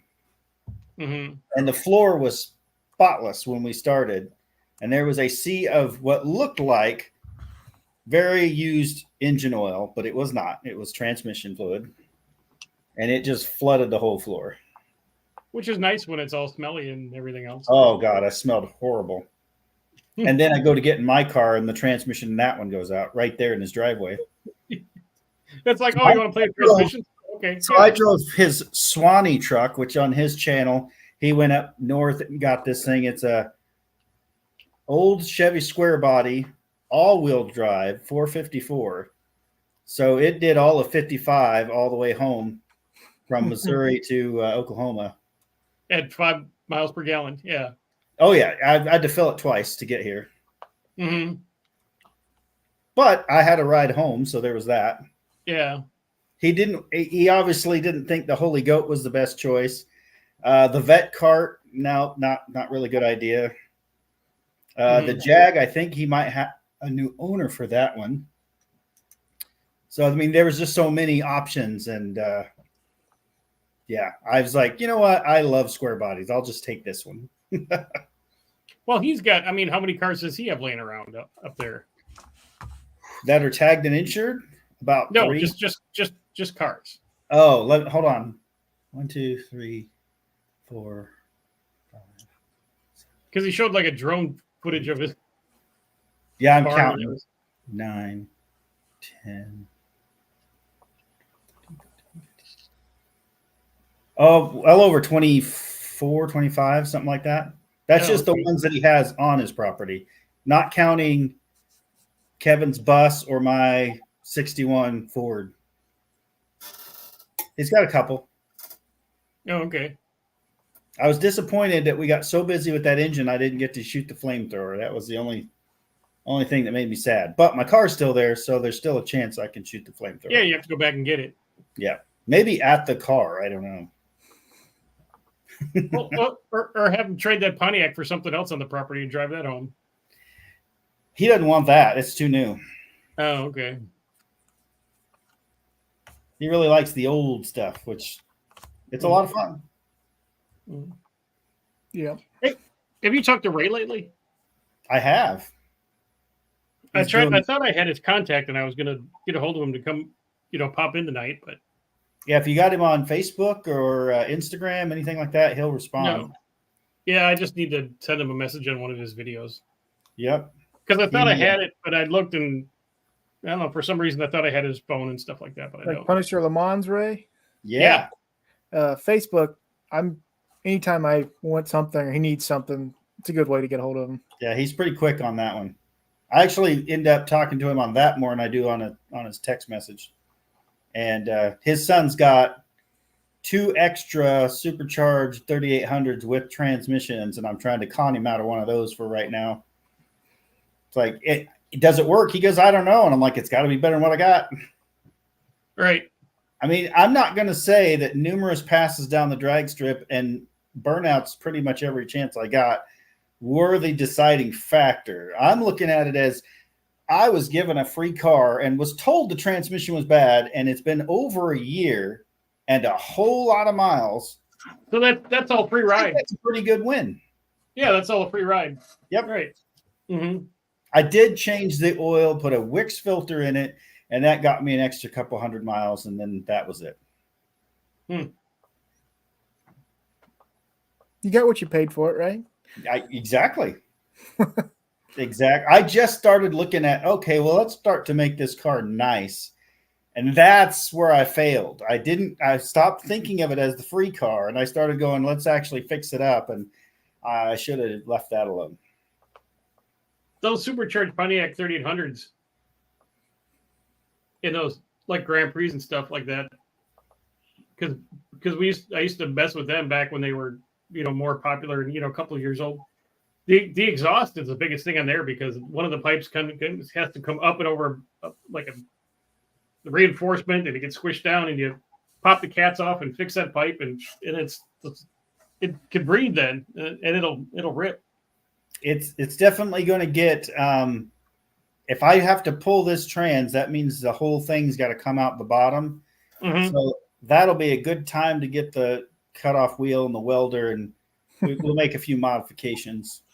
Yeah. Now, if I can sell enough merch to get the trans, I want to also get a few $100 to get that HP tuners, because I think it was you, Dr. Art, mentioned having that, and they've got a few good tunes for HP tuners for those engines, and I just want to adjust fuel. I feel like if I pull the air filter off, I know I need an air filter, but if I pull it off, that sucker is lean and it is fast. But then it starts throwing codes because it's lean. So I want to be able to adjust the fuel, and if that's not enough, put in bigger injectors, maybe a bigger fuel pump. Start actually making it do what it's supposed to do, because these guys, before they get crazy in the engine, that's where it gets really expensive, they can squeeze 14s out of it easy on a quarter mile. Yeah, Man. with those, the big thing was the pulleys. Yep. For the blower and the exhaust on them. Yep. And it makes a huge difference. Yep. And then open up the exhaust. I'm on a lot of forums, and of course talk to the folks that pretty much exclusively sell. I think it's ZZ Performance or something. They're pretty much everybody buys from them, but they're expensive. Okay. But anyway, my whole thing was, get the air coming in, get the air going out, keep the fuel going through it, and then we'll look at see what happens. Yeah, because the HP tuners it's a little bit of a learning curve, but it's not hard once you figure out. It's just spreadsheets with numbers on it, and then you take these spreadsheets and overlay these by whatever they multiply it by, and there's your end result. And you're like, oh, it's just numbers. So everybody wants to, it's this percentage of this. No, it's 35, and if you want more fuel, it's 40. Okay, that's how simple it is. Yep. So, and then then you could play with the timing, and if you run some E85, you could clip your another 3 degrees of timing in it, and because a blown automatic, you put some timing in it, and it's just a rocket. Blaine says torque steering remedy. So if you guys went to No Name Nationals, you saw a Geo Metro with a turbocharged 3800 in the back of it.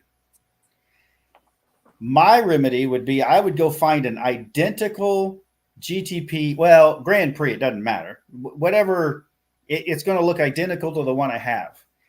And I'm going to black out the windows, and behind the driver, there's going to be a firewall, and I'm going to move that engine from the front to the back. We're going to put all the power in the back, and I've always wanted a mid-engine or rear-engine car. I mean, I had a Fiero once. That was not as fun, but I don't know. It would honestly be better with like an LS, but I know those LS transmissions from, what are those, Bonnevilles or Impala. Mm-hmm. When you got a 5.3 with that transaxle, it didn't hold up as well. No. And yeah, I could put a regular, horizontal, engine and run the whole tunnel, and that seems like more effort. I'll just put the engine in the back, put in a firewall, and it'll be faster than the van. Right there, Blaine knows what I'm talking about. Mid-engine, see, it'd be cool. Or just find yourself an old Eldorado with that 500 cubic inch and take that whole front end. I may have a plan for something like that later. I have a lot of plans here, and it irks me that I don't have the money, because I feel like every time I have an idea, I tell people, and then 6 months to a year later, somebody else does it. And I'm like, dang it, I didn't have the money to do it yet. Yeah. But yes, I do have. I think there's something in the works. Oh, okay. I want to build a mid-engine car. I love the one that you're doing. That's kind of a dream thing for me to do something like that, because I would drive it daily. It would be stupid to, but I would daily drive it. Mm-hmm. Well, yeah. I mean, what is your daily commute now? Well, I do 24 to 48 hour shifts. Mm-hmm. So currently I drive 2.5 hours each way, because it was easier to keep the job I had with the pay amount that I was getting than it was to try to get a job locally that paid about a third to maybe half. So, and my job, for the most part, I'm not going to say it's easy because, you know, it never is, but it's not as demanding as if I had a regular job. And if you think about it, I only work 2 days a week. So if I drove back and forth to work every day, add up that time frame. Because there's no companies where I live. I'm on a lake. So to drive, it would be a 30-minute drive to a town that had a job. And so 30 minutes each way, there's an hour times 5. Yeah, there's my commute. Okay, just do it all in. I do it in 2 days and then I come home. Yeah. Yeah, okay. And most everybody I know has a second job. That's awesome. This is my second job. I just need to sell more merch so it makes it worth it. Yeah. Yeah, I thought we would sell merch, but it's tough. It is. And I made the mistake early on. I'm glad I did some of it, but when I had 1,000 subs, I was trying to build a brand, not a channel.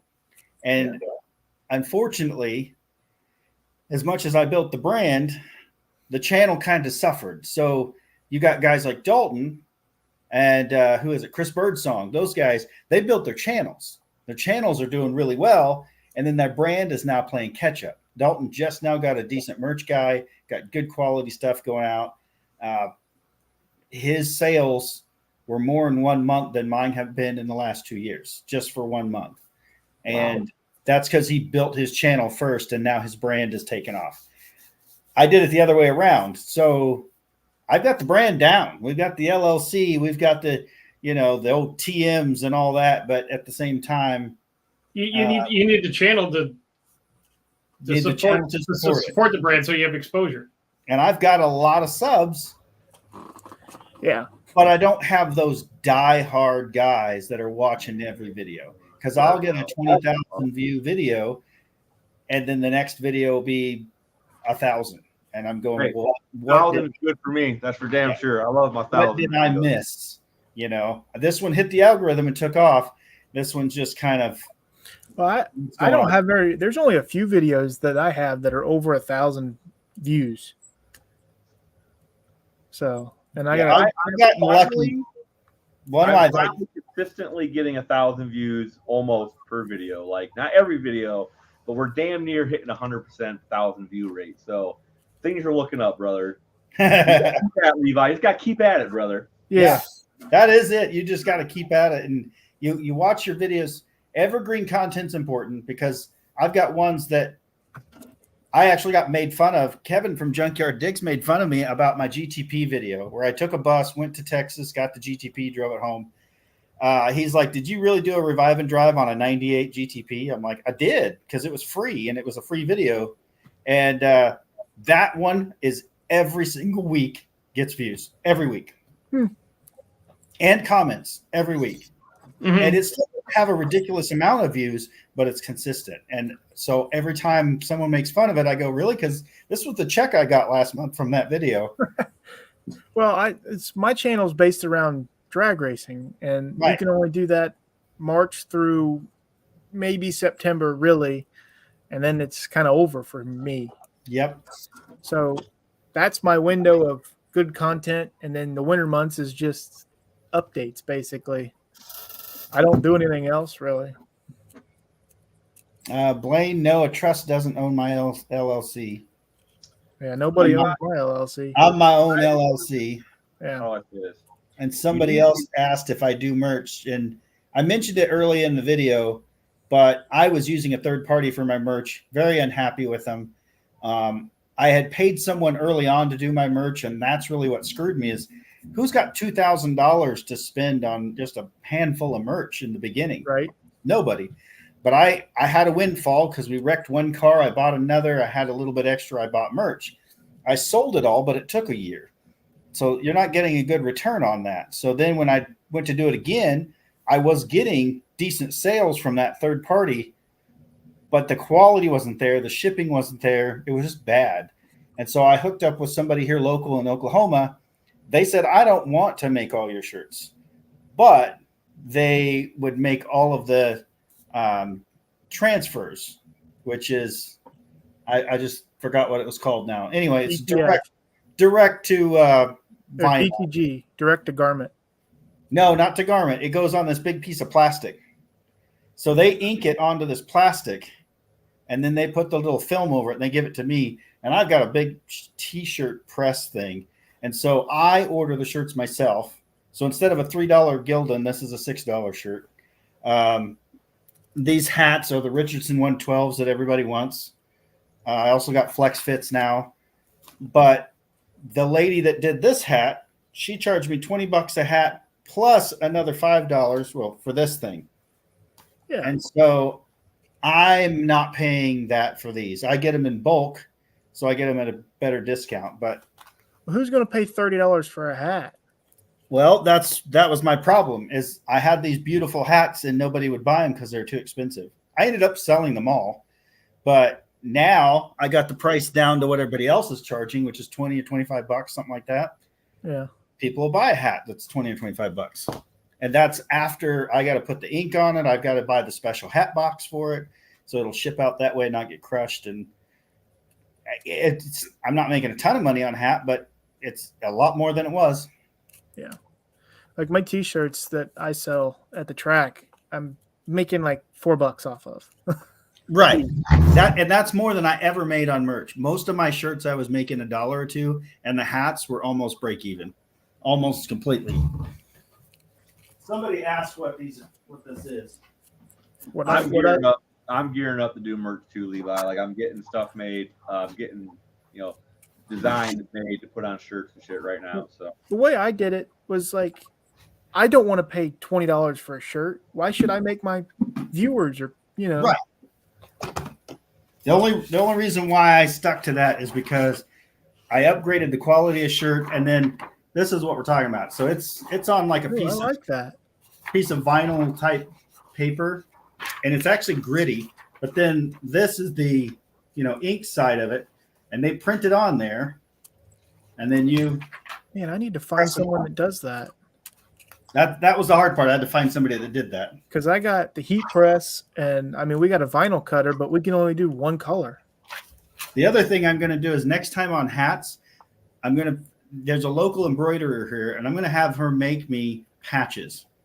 And and the patches cost almost as much as the hat, but make a whole bunch of patches. And then if you do a work shirt, you can do the patch. If you do a hat, you can do the patch. The patches can go on anything. And at that point, it really cuts your time and your cost down. And honestly, I think a patch looks cool.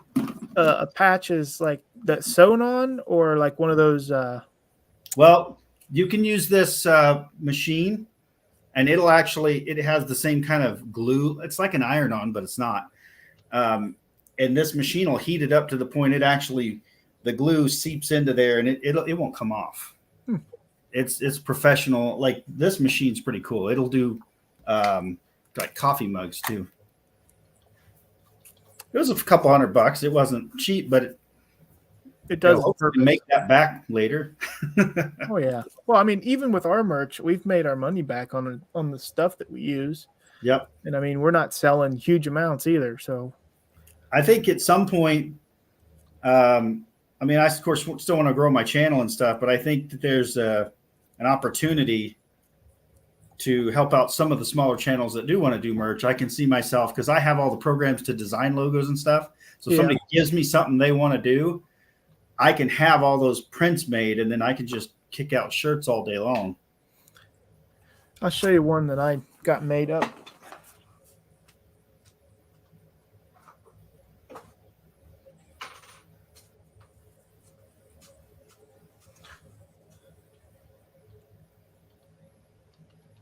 That's pretty cool. Yeah, it's just my dad. Oh, yeah. It's my dad's shirt. But I like it. these were for 24 of them. I think they were $500 or $600, something like that. Wow. So yeah, It's that front and back that gets you. yeah. That's And- why my T-shirts were so expensive, because I have one sitting here. The back of all of mine, instead of having like the full logo on the front, I would just put the little logo on the back. Yeah. Whoops, there it is. No, there it is. Yeah. And so like that's the same logo that goes on the hat and everything else too. And it goes on the koozies. It's all the same size. So it's like one size fits all. You just put it on the shirt. But my dad had some made in the late 90s when he first started racing, and we ran out of them. So I had some more made. Yeah, cool. With a newer picture of the truck. So yeah, I figured I'd saved him enough money. I got, whoa, that's bright. Hold on. Let's unbright that. I got mailers. Oh, so you like all the t-shirts will come on their own mailers now. Man, that would be nice. I got black ones. Yeah. Well, black's still cool. I think Puddin went with the blue color. That's brilliant. You don't even have to have custom ones made. You just go to the store and buy blue ones or Amazon or whatever. Well, like I was going to, I want to buy stickers to where you seal them with a sticker, like a LBP sticker, to try and make them look a little better. But yep. I mean, I got tons of stickers too, so we could always just sticker one up. Yeah. I'll say this to anybody that was looking to maybe have a shirt or two done. Like as long as you don't want to try to overwhelm me, I can help. If you've got a logo in mind, it's something, I don't know, something you kind of already got fleshed out that I don't have to sit and try to figure out for you. I can fine tune it. I can make them pretty. And at the end of the day, if you approve it, I can ship it off, get the actual logo done. It'll be fairly inexpensive. You pick the shirt, we'll slap it on there. And like I said, as long as you don't want like 400 or 500 of them, I can help you out and we could probably get you some shirts. And oh, John, the mailers.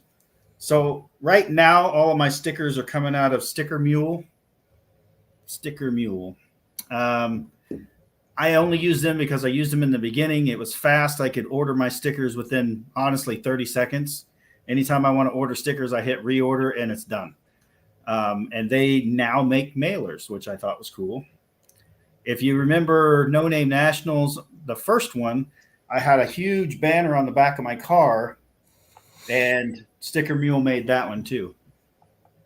It has since worn off because it sat out in the sun and the cold and everything else, but it was made for a garage floor, not for a car window. Outside, Yeah. car tarp. Yeah.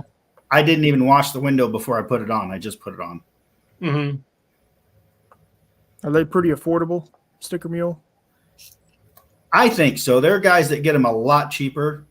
Let me see what I paid last time. I used Sticker Pro, I think is what it was called, and like it's like $2 or $3 a sticker for my bigger ones, which is not very good. So I know I haven't been here a lot tonight, and I apologize for that. But what have I missed anything important? Important? No, it's all just been a long line of stories and BS. And Okay, good. Sorry, Yeah. I was in a very important business call, so I had to take it. no, it's fine. His mama was calling. Yeah, what's her name? Yeah, Dude, I wish, dude. I've been single too long. Let's see. I ordered 150 stickers, and it cost me about $150. So $1 a sticker. About $1 a sticker. How big are the ones you got? 4 inch. Like, what is it? 4 inch. I probably got one. Hold on. Man, that seems kind of cheap. high. You think that's high? Yeah, That's high. You can find places that'll do them for 50 cents a sticker. yeah. I can't remember who the hell. And then I were got 3x these new ones. I think mine were 3x3, and they were like Yeah, I use Sticker $2 Pros, each. and I can get this sticker. Yep. I get I have that sticker. 100 of those for like $30. I guess my problem is I use the fancy hieroglyphic looking whatever they call that. Yeah, Yeah, and I've tried ones that That are does gold make it around them and everything else and different stuff. But yeah, just the basic ones. And Yeah. I know Dalton got some that were supposed to be UV stable, and he saved a ton of money getting this one brand. ordered them up, and when they got there, I think they last a week before they're faded out if you put them on a car. So I got a whole stack of those that, I mean, they're great for your toolbox, but nothing else. And so then he went to this new company out of Iowa, same guy that's doing his merch, and his new stuff is better, but I think he said he's around 50 cents a sticker. So if Sticker Mule ever fails me, I'll probably switch to whatever this other one is. I don't even know. Well, it's a sticker. It's not meant to last 30 years. Right. But like almost all of these that are out there, they're almost all still stuck on something. Mine's on my toolbox. I've got X's with these still on their cars. I'll just say that. Yeah. I got a bunch of stickers from the first No Name on my brother's car yet. The majority of them are holding up really well, and they're like 2 years old by this, or about 2 years old at this point. So, well, I know the first batch I made had a different font, and I saw those cars at No Name this year, and they're still stuck to their cars. So I feel pretty good about that. But then every once in a while, one of these I'll stick on a car, and then I don't know, down the road it's already peeling. I don't know. Every once in a while I'll get one that doesn't. Well, you stick them on enough random cars, you know. Right. It'll come down to like I think I've only got them on the site for $2.99 or something. So that's basically covering shipping, because the only reason why the markup is that is because what happens is people will put a shirt on there and maybe a hat, and if you reach $50, I'll give you free shipping, which means that's just coming out of my profit. That's fine. I don't mind doing it. But what happens is they get real close and they don't quite get $50. So then they throw a couple stickers on there, and now they reach that $50 threshold and free shipping. Because I'll ship just about anywhere if the post office. Who does your site, your website? I built it. Where did you go to do that? Well, I originally, way back in the day, I had my own business, and I bought several IP addresses, and one of them was Buff's Garage, and then another one was like Black Gold Auto, because that was one of my companies. And anyway, I bought it for pennies, and now I looked up Buff's Garage to see what it's worth, and it's $3,000 or $4,000 just for the name. So I did that, and then I started building the website through GoDaddy. Okay. Yeah. Use GoDaddy. Yeah. Yeah. There's other ways to do it, but that's how I started building mine. And I don't like paying much, so I paid the absolute cheapest amount I can pay. So I ended up paying basically when the people buy the merch, if they buy it through PayPal, Apple Pay, anything like that, I end up paying there. So there's a small percentage that comes out for that processing, and that's about it. No, I can't do WordPress. I've done one before, and I'm not going to do it again. I tried that. I tried an AI one where it like automates it, kind of. I hate that. That's what's up now. Right. I've tried a little bit of everything. Wix or whatever it's called. Yep. And they're either stupidly outrageous or it's hard to get one to be good. Right. I've built my own from scratch before. I did most of the one that's up on GoDaddy now, and GoDaddy basically runs the shop, which is its own thing. So when you go to my website, it's its own thing. But then when you say take me to the merch, it takes you to the shop, which is a different thing that looks similar but isn't the same. And no, not Shopify. I was at the point of just paying somebody to create one, but I haven't found anybody yet. I won't date myself, but let's just say over a couple of decades, I've tried to have websites built. Well, then you need somebody to manage it, because every time you want some little thing changed, they want to do it. So they either want to hit you with a monthly bill, or they want to charge you an outrageous amount every time you make a change. No matter what, you end up with a website that you don't have any control over, that's not able to be updated on a regular basis. It's just a pain. So there's lots of companies that'll host your website. You just have to decide what you want it to be. And again, early on, don't spend a lot of money, because we're trying to make this into a money making thing, and you're not going to get there paying somebody else a bunch of money. Yeah. No, and it's a learning curve because you're gonna, spend money in the wrong places 2, 3, 4 times. Well, I do good when I'm out in the public racing and stuff. I sell plenty of T-shirts. Right. But And that's where you kind of got to focus. Is there are guys that will use that third party stuff on YouTube. I won't again. I'm not happy with it. I've stopped that website completely. But then there's others that I liked how YouTube linked it to your video, so you could actually pick up people buying stuff while they're watching the video. But the problem is you can't put your own website embedded in the video. They want you to only use those two companies, and I'm sorry, they're both crap. I wanted to not speak ill of the one, but they've proven to me that they couldn't do it. And I had to give one guy a refund, and it took 2 months for them to refund his money. I ended up refunding out of my own pocket. So I think he's got refunded twice, which that's fine. And I'm still going to send him free shirts because I feel bad that he bought that much merch and never got it. So I'm going to make it right. He's got paid twice and he's going to get shirts. Well, and I just had these made. These are for my PRI shirts. Oh, man. So I want to go to PRI so bad, but I broke the car. So yeah, not going to happen. And my PRI money went into that transmission. But that embroidery on those shirts are $14 a piece. And embroidery, I think I can get it down to like $5 per shirt, something like that. Yep. That's generally about what they'll charge is $5 for the embroidery.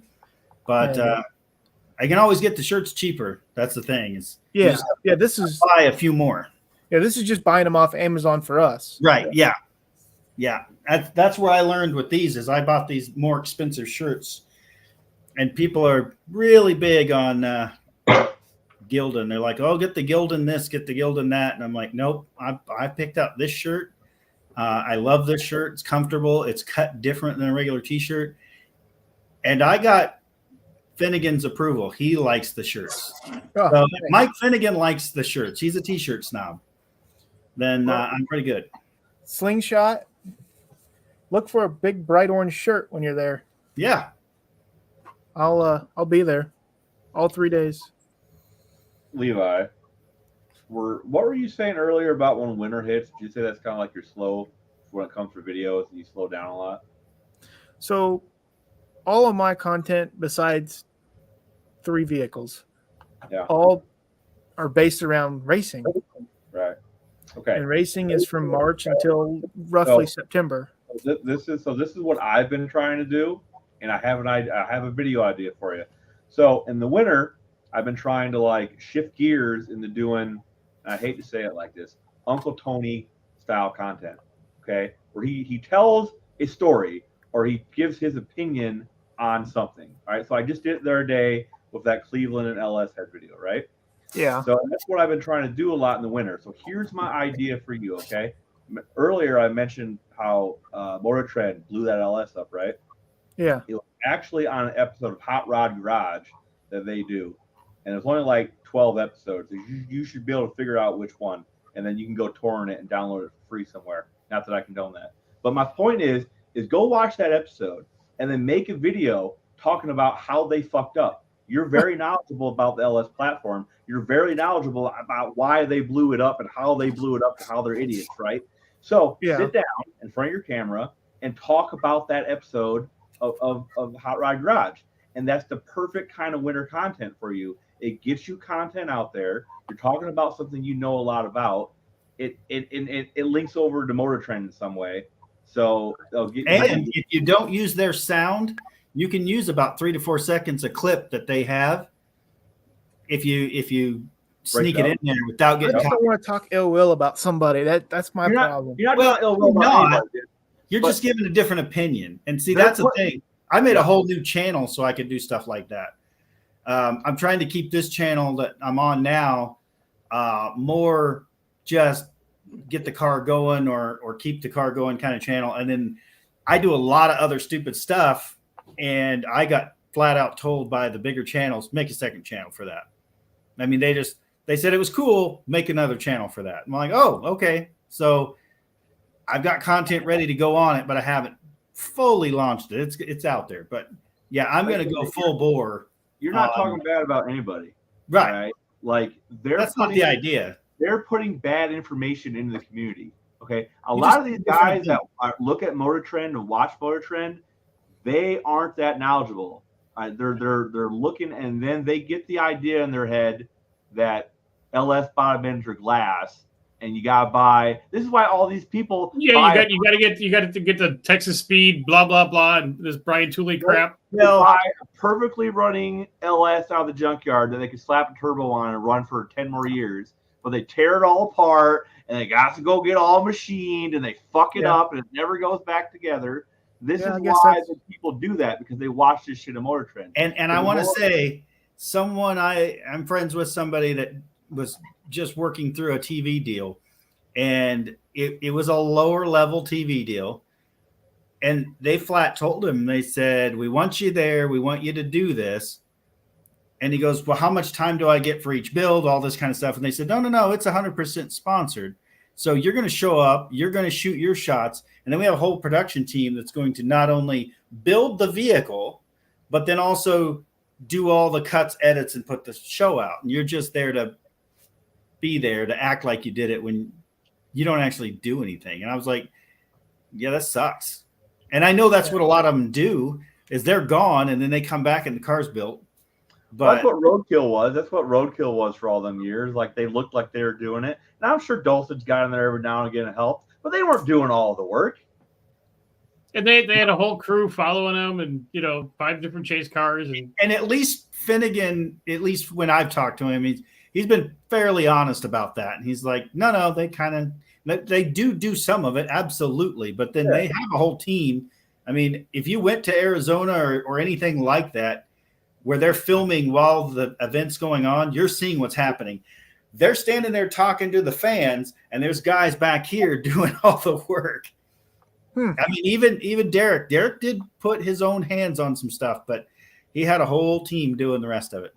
I guess that's where my engine. He's got a guy that does it. I guess that would be where my engine would shine, Ken, because I mean, it's stock bottom end, everything. I think that's the thing. Put the video out and say you can actually get over 500 horse out of a stock LS bottom end, and kind of title it that way, and then tell them and show them how. Show them what you got. Show them your time slips, everything that goes with it. Like I said, I want to see that video from you, Levi. I want to go to Levi's channel, Dylan's channel. I want to sit down. I want to watch that video from you. I want to hear you talk about it. I think that would be great. Send me that video of the hot rod. Well, do you have me on Facebook? I got it pulled up on my computer, and I think, I'm not 100% sure, but I think it's either episode 11. I'm not sure. We'll have to dig for it. There's a post in Sloppy about it, which is where I seen it. Got my notepad.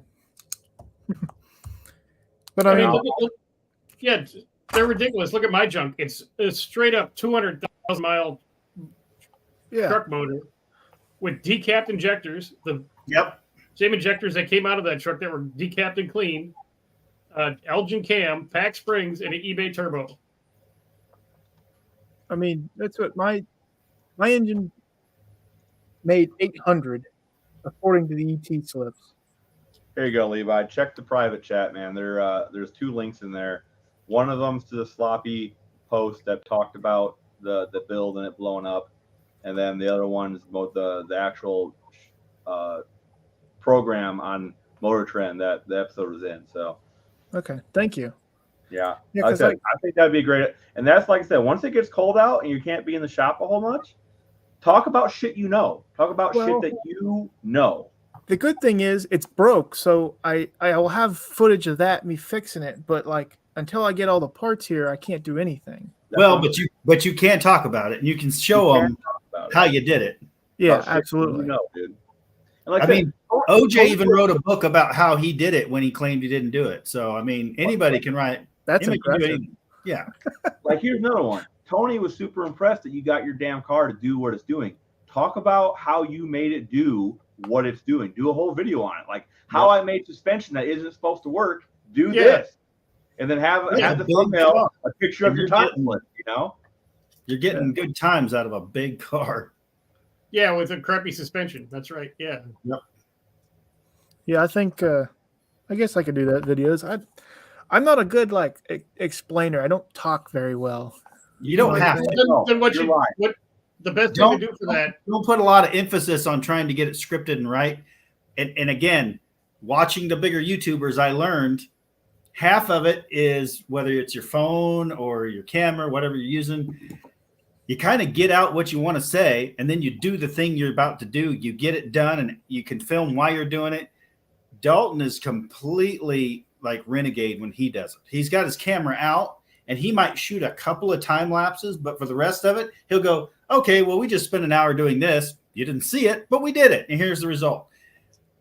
That's not how I do a video, but that's how he does it, and he's got 150,000 subs, so Yeah, it's I working. guess that's fair. And That's there's a what lot of editing people is that will for. say, I wish you would have shown how you did it. And he says, there's thousands of videos showing you how to do brakes. There's another 1,000 showing you how to fix a car. There's another, Right.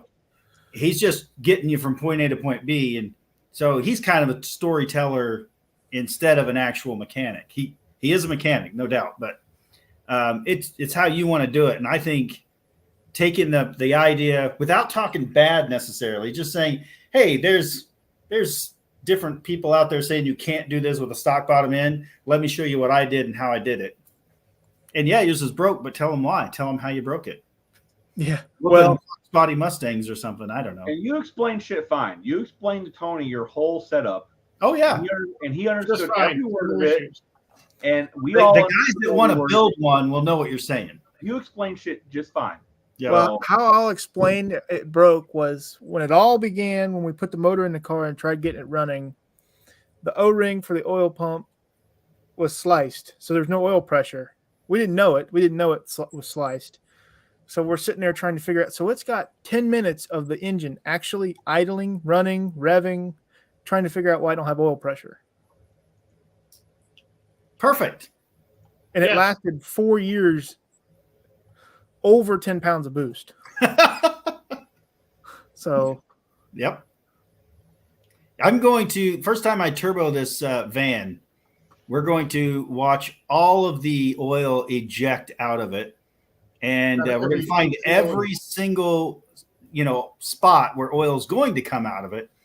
And then, I don't know, a lot of RTV later, we'll throw it back together and see what what happens. engine is it? 4.3. Oh, I guess. Hey man, It came in the van. So did I? A GM put a turbo on them things factory. You'll be fine. Exactly. So the way I looked at it was everybody goes, well, you just small block or LS swap it. I'm like, I can, but before I do that, let me do this first because I It'd be can way more fun to blow build, it up and then swap it. Yeah, build it, blow it up, and then do the swap you want. So I'm just putting a Motorcraft 2-barrel. I've got the different float in it, so the different so it doesn't collapse. yeah. And I got a Mercruiser 4.3 distributor setup. Like we're going super simple, and then just charge pipe, wastegate, and turbo off whatever that Chinese site is. And everything's here now. I've got everything in my hands. I now have. I think I moved it. Do you have a blow off valve? Now too? have the all the different brackets. You don't And need a shit. stinking blow off valve.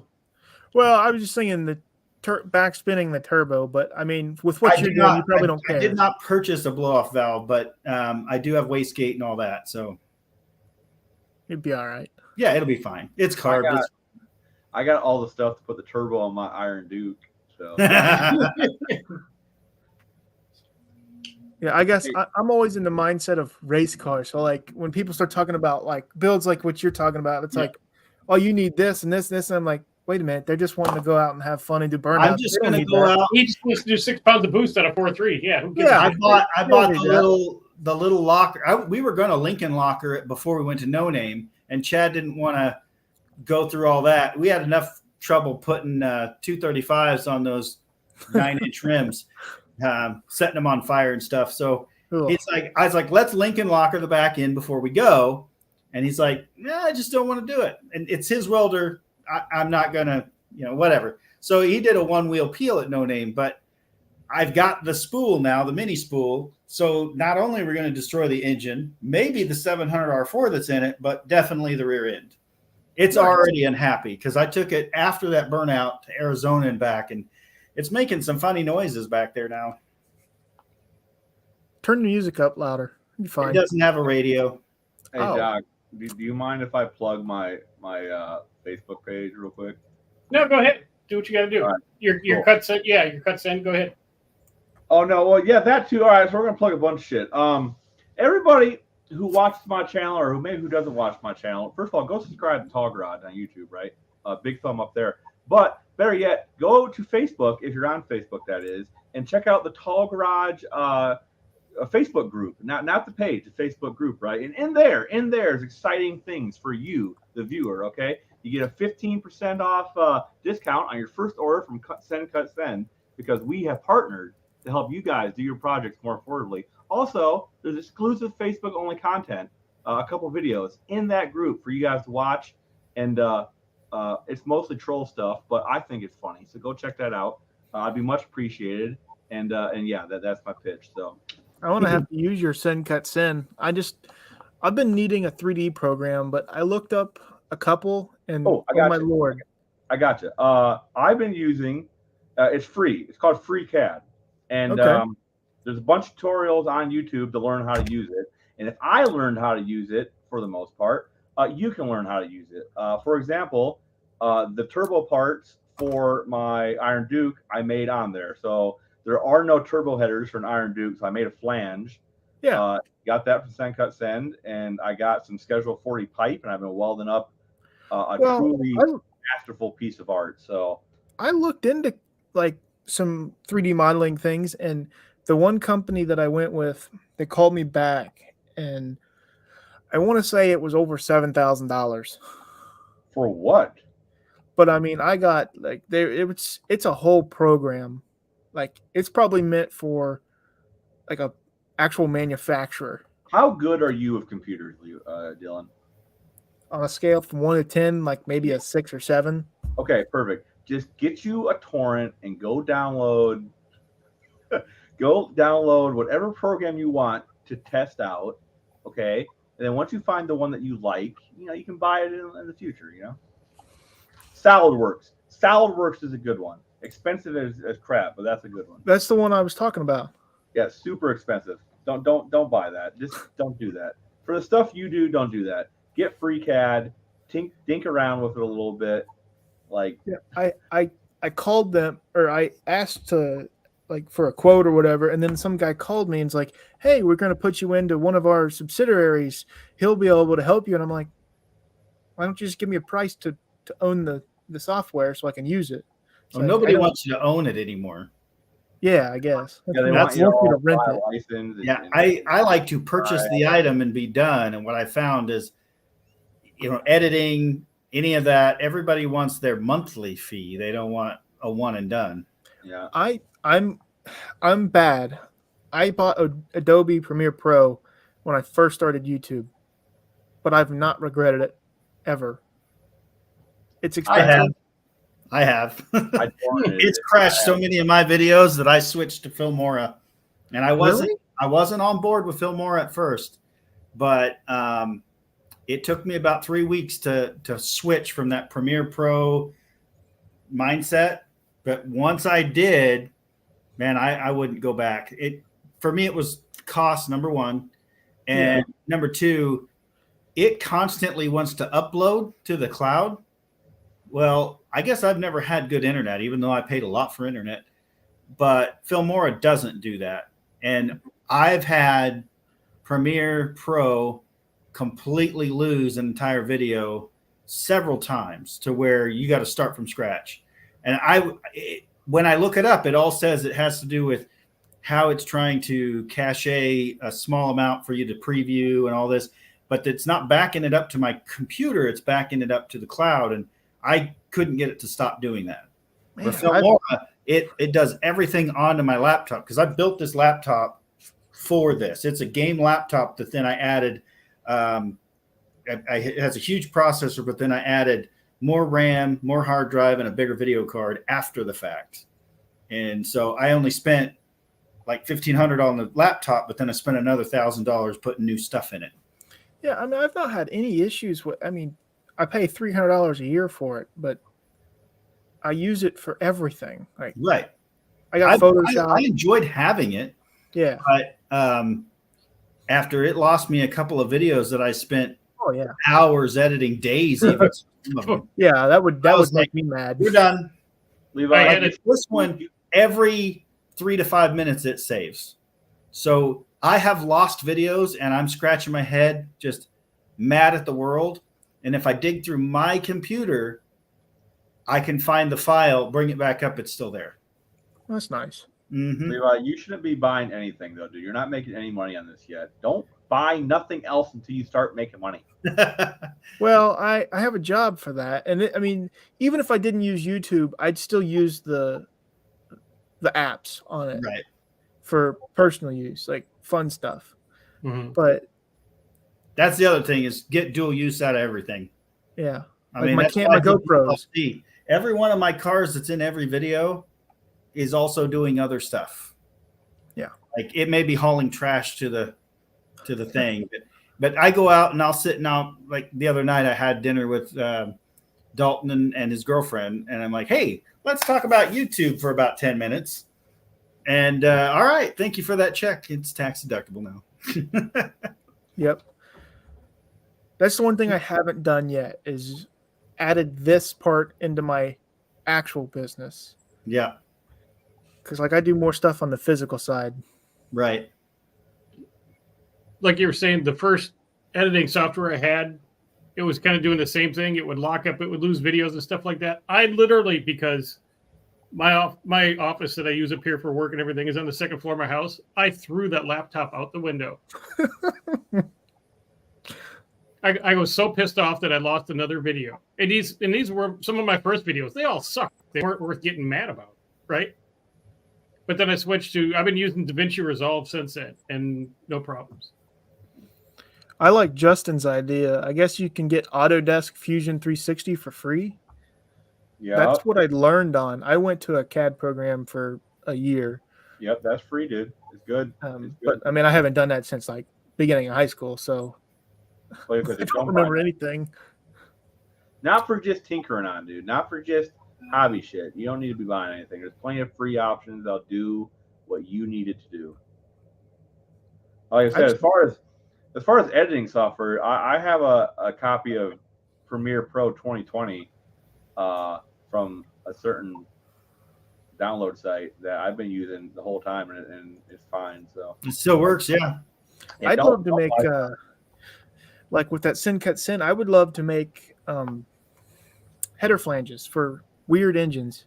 That's what I did from Iron Duke. That's what I was talking about earlier. I made a header flange, and then I've just been welding Schedule 40. And my thing is, if I make them for myself, I can offer them to somebody else, like the program or something, and you know, it helps somebody else build something wild or crazy.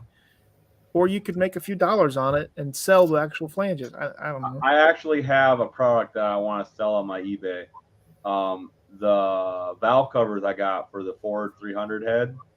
Yeah. They have standoffs for LS coils, but they're like LS 1 and 2, or they're LS 3 coils. And I bought LS 1 and 2 coils without thinking about it. So it's like, well, shit. And I was like, oh, somebody has to make an adapter for these to put them out. Nope, doesn't exist. So I made my own. SynCut Syn should be sending them to me sometime here soon. And so I'm going to try selling them on eBay, see if anybody wants them. Well, guys, I got to cut out because my 3 a.m. alarm is going to hit me pretty quick. No, that's cool. It was But good thanks- talking. We have a 5, so. We've never met, but it was good talking to you. You too, sir. I love all your stuff. We appreciate All right. it, Buff. Have a good night, Buff. Anytime, just let me know. All right. Thanks. See you Talk to guys. you later. See ya. Oh, you killed Levi. No, I didn't. It's 10:20 here. Yeah. I don't got to work tomorrow, so I don't give a fuck. Yeah. I work tomorrow and the next day, and then I'm off for the weekend. I have to actually go into the office tomorrow. Then we have to go do our yearly Salvation Army toy sorting on Wednesday that we do for work. I really could work from home if my company would allow it. Oh, so could I. When The I only was time, for 2 years, I did work at home every day. Yeah. the only time that I actually have to physically do work is when they send me to a company to work on the machines. Like that's it, and then do the paperwork. But again, I could do the paperwork at home. But anyway, it don't matter. I'll drive to the Mhm. office every day because I'm an idiot. But it's better than my last job. So Mm-hmm. could be worse. Levi or Dylan, why don't you name your channel Dylan's Backyard Garage or Backyard Performance? Like, Well, I don't know. I don't know either. Anyway. So if I call you It's a Levi, good pseudonym. It keeps you out of trouble, you know. I'm going to use it interchangeably, and I apologize. I don't care. But you need to text me, or I need to text you, and then we can like brainstorm on video ideas or bullshit or talk about how LS and wank each other off. Like I don't care, but yeah. I don't know if you can get that. Oh yeah, I got it. All right, I'm gonna take this and put this up here for safety. But yeah, I don't know why I chose it. I was actually wanting to do Levi's Performance. Yeah. But what I was thinking in my head when I first started the business, I was thinking in my head, I want the name for the YouTube channel to be kind of separate from the actual business side of things. So when my business starts to really take off, I probably call it a subsidiary, like Ohio Valley Race Cars, basically, which is what I was dreaming of. So when we get to that point, the LBP will kind of be its own thing. But for now, it's both. I've had the same thought. I've been thinking about starting a couple other channels for other interests, and so I'm just going to use like the Tall moniker, and so it'll be like Tall. This isn't even the channel name, but just as an example, Tall Politics or Tall, whatever. So I feel you keeping them, distinct and separate, but still under one umbrella. The Ohio Valley Race Cars would be purely that race cars, nothing else. Because on my channel I do other stuff, but not really that much. But yeah, most of that channel would be like customer cars. Right. No, man, everything automotive you need to keep on one channel. If it's automotive, keep it on one channel. You don't need more. You don't need to split up your automotive content. That doesn't make any sense. No, my second channel, I branded a second channel. It sits there, and it gets like one view a year. What is it? Like what's not right? Not what the channel name is, but like what content is. I just built it to have a second channel so I could set up all the nonsense for it. And I was going to try, see how this video works over here with a different thumbnail, and okay, too much work. Yeah, but that's gonna be probably.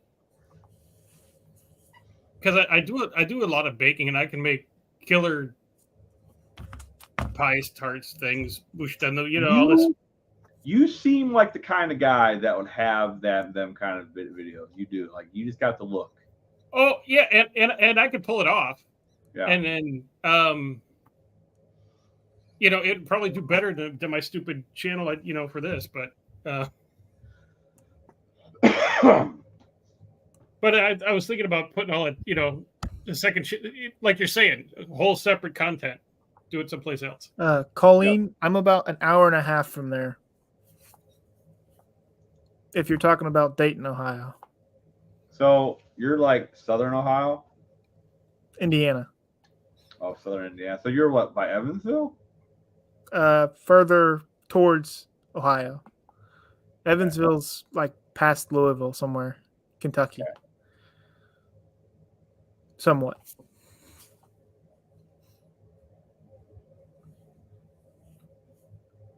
So yeah. No, I'm not in Ohio. You should move to Ohio. It's better over here. No, I don't. I've driven in Hold Ohio. on. I can prove it's better. All right. Well, How much are your plates for your car? hell, I don't remember. It Yeah, wasn't that much. Yeah. I mean, maybe a couple hundred. A couple hundred. I pay $50 for every single vehicle. Doesn't matter what vehicle it is. It's $50. So we're better right there. Boom. Did you have to pay $50 twice? I mean, I pay it once a year. No, I mean for the front license plate and the rear. No. We don't do front license plates anymore. We just do rear. I like Indiana. We're I'm cheaper. in the middle of nowhere. I'm just saying we're cheaper. That's all I'm getting at. Okay, so I guess I'm basing Ohio off of the worst of Ohio. Like what? Give me an example. Cincinnati, Dayton. Oh, dude. I don't. I'm northwest. I can see the Michigan state line from my front porch. I can see the Indiana state line from my front porch. Like, so Ohio, like, do I really live in Ohio? Like, yeah, but like it's more of just, formality at this point. Yeah. Well, I mean, the only reason I like Indiana so much is like where I'm at locally, I'm near 4 major cities within an hour. Yeah. So it's like a hub, and it kind of always has been a hub for manufacturing and all kinds of other stuff. So I'll never ever have to worry about a job in this area, unless I do something like murder somebody or something like that. Then maybe. Yeah. But anyway, guys, Ken, do you want to keep going? I'll leave the channel open for you, but I'm going to get out of here. So Yeah, it's 10:30 here. Depends on what Levi wants to do. Oh, I'm going to bed. Sissies. I gotta get up at 5. Quitters. I'm a quitter. yeah, All right. Well, we can end it. It's fine. okay. Well, you could start up another one on your, everybody go over to Ken's channel. He'll be up all day. No. I got a book I gotta read anyway, so it's fine. Okay. Well, all right, everyone. Thanks you guys for coming in. Thanks everybody in the chat. Yep. Great. A little less chaos tonight, a little less views, but that's okay. It's because I wasn't here most of the time, so That's what it was. You ruined it. You harshed everyone's buzz by leave it. I did. No, man, I've been having a hard time getting in edgewise. Like, if it isn't Tony who won't, I mean this in a good way, who won't shut the fuck up. All right. I mean that in a good way. I like hearing the guy talk, but I have no reason to talk if he's talking. Like, that's what I'm getting at here. So like, you got to it's find hard the to little. get- It's hard to get in edgewise, Yeah. All right. Well, thanks for having me. Oh, no problem, bud. And I'm expecting that video, Levi. I want to see it on my desk by next weekend.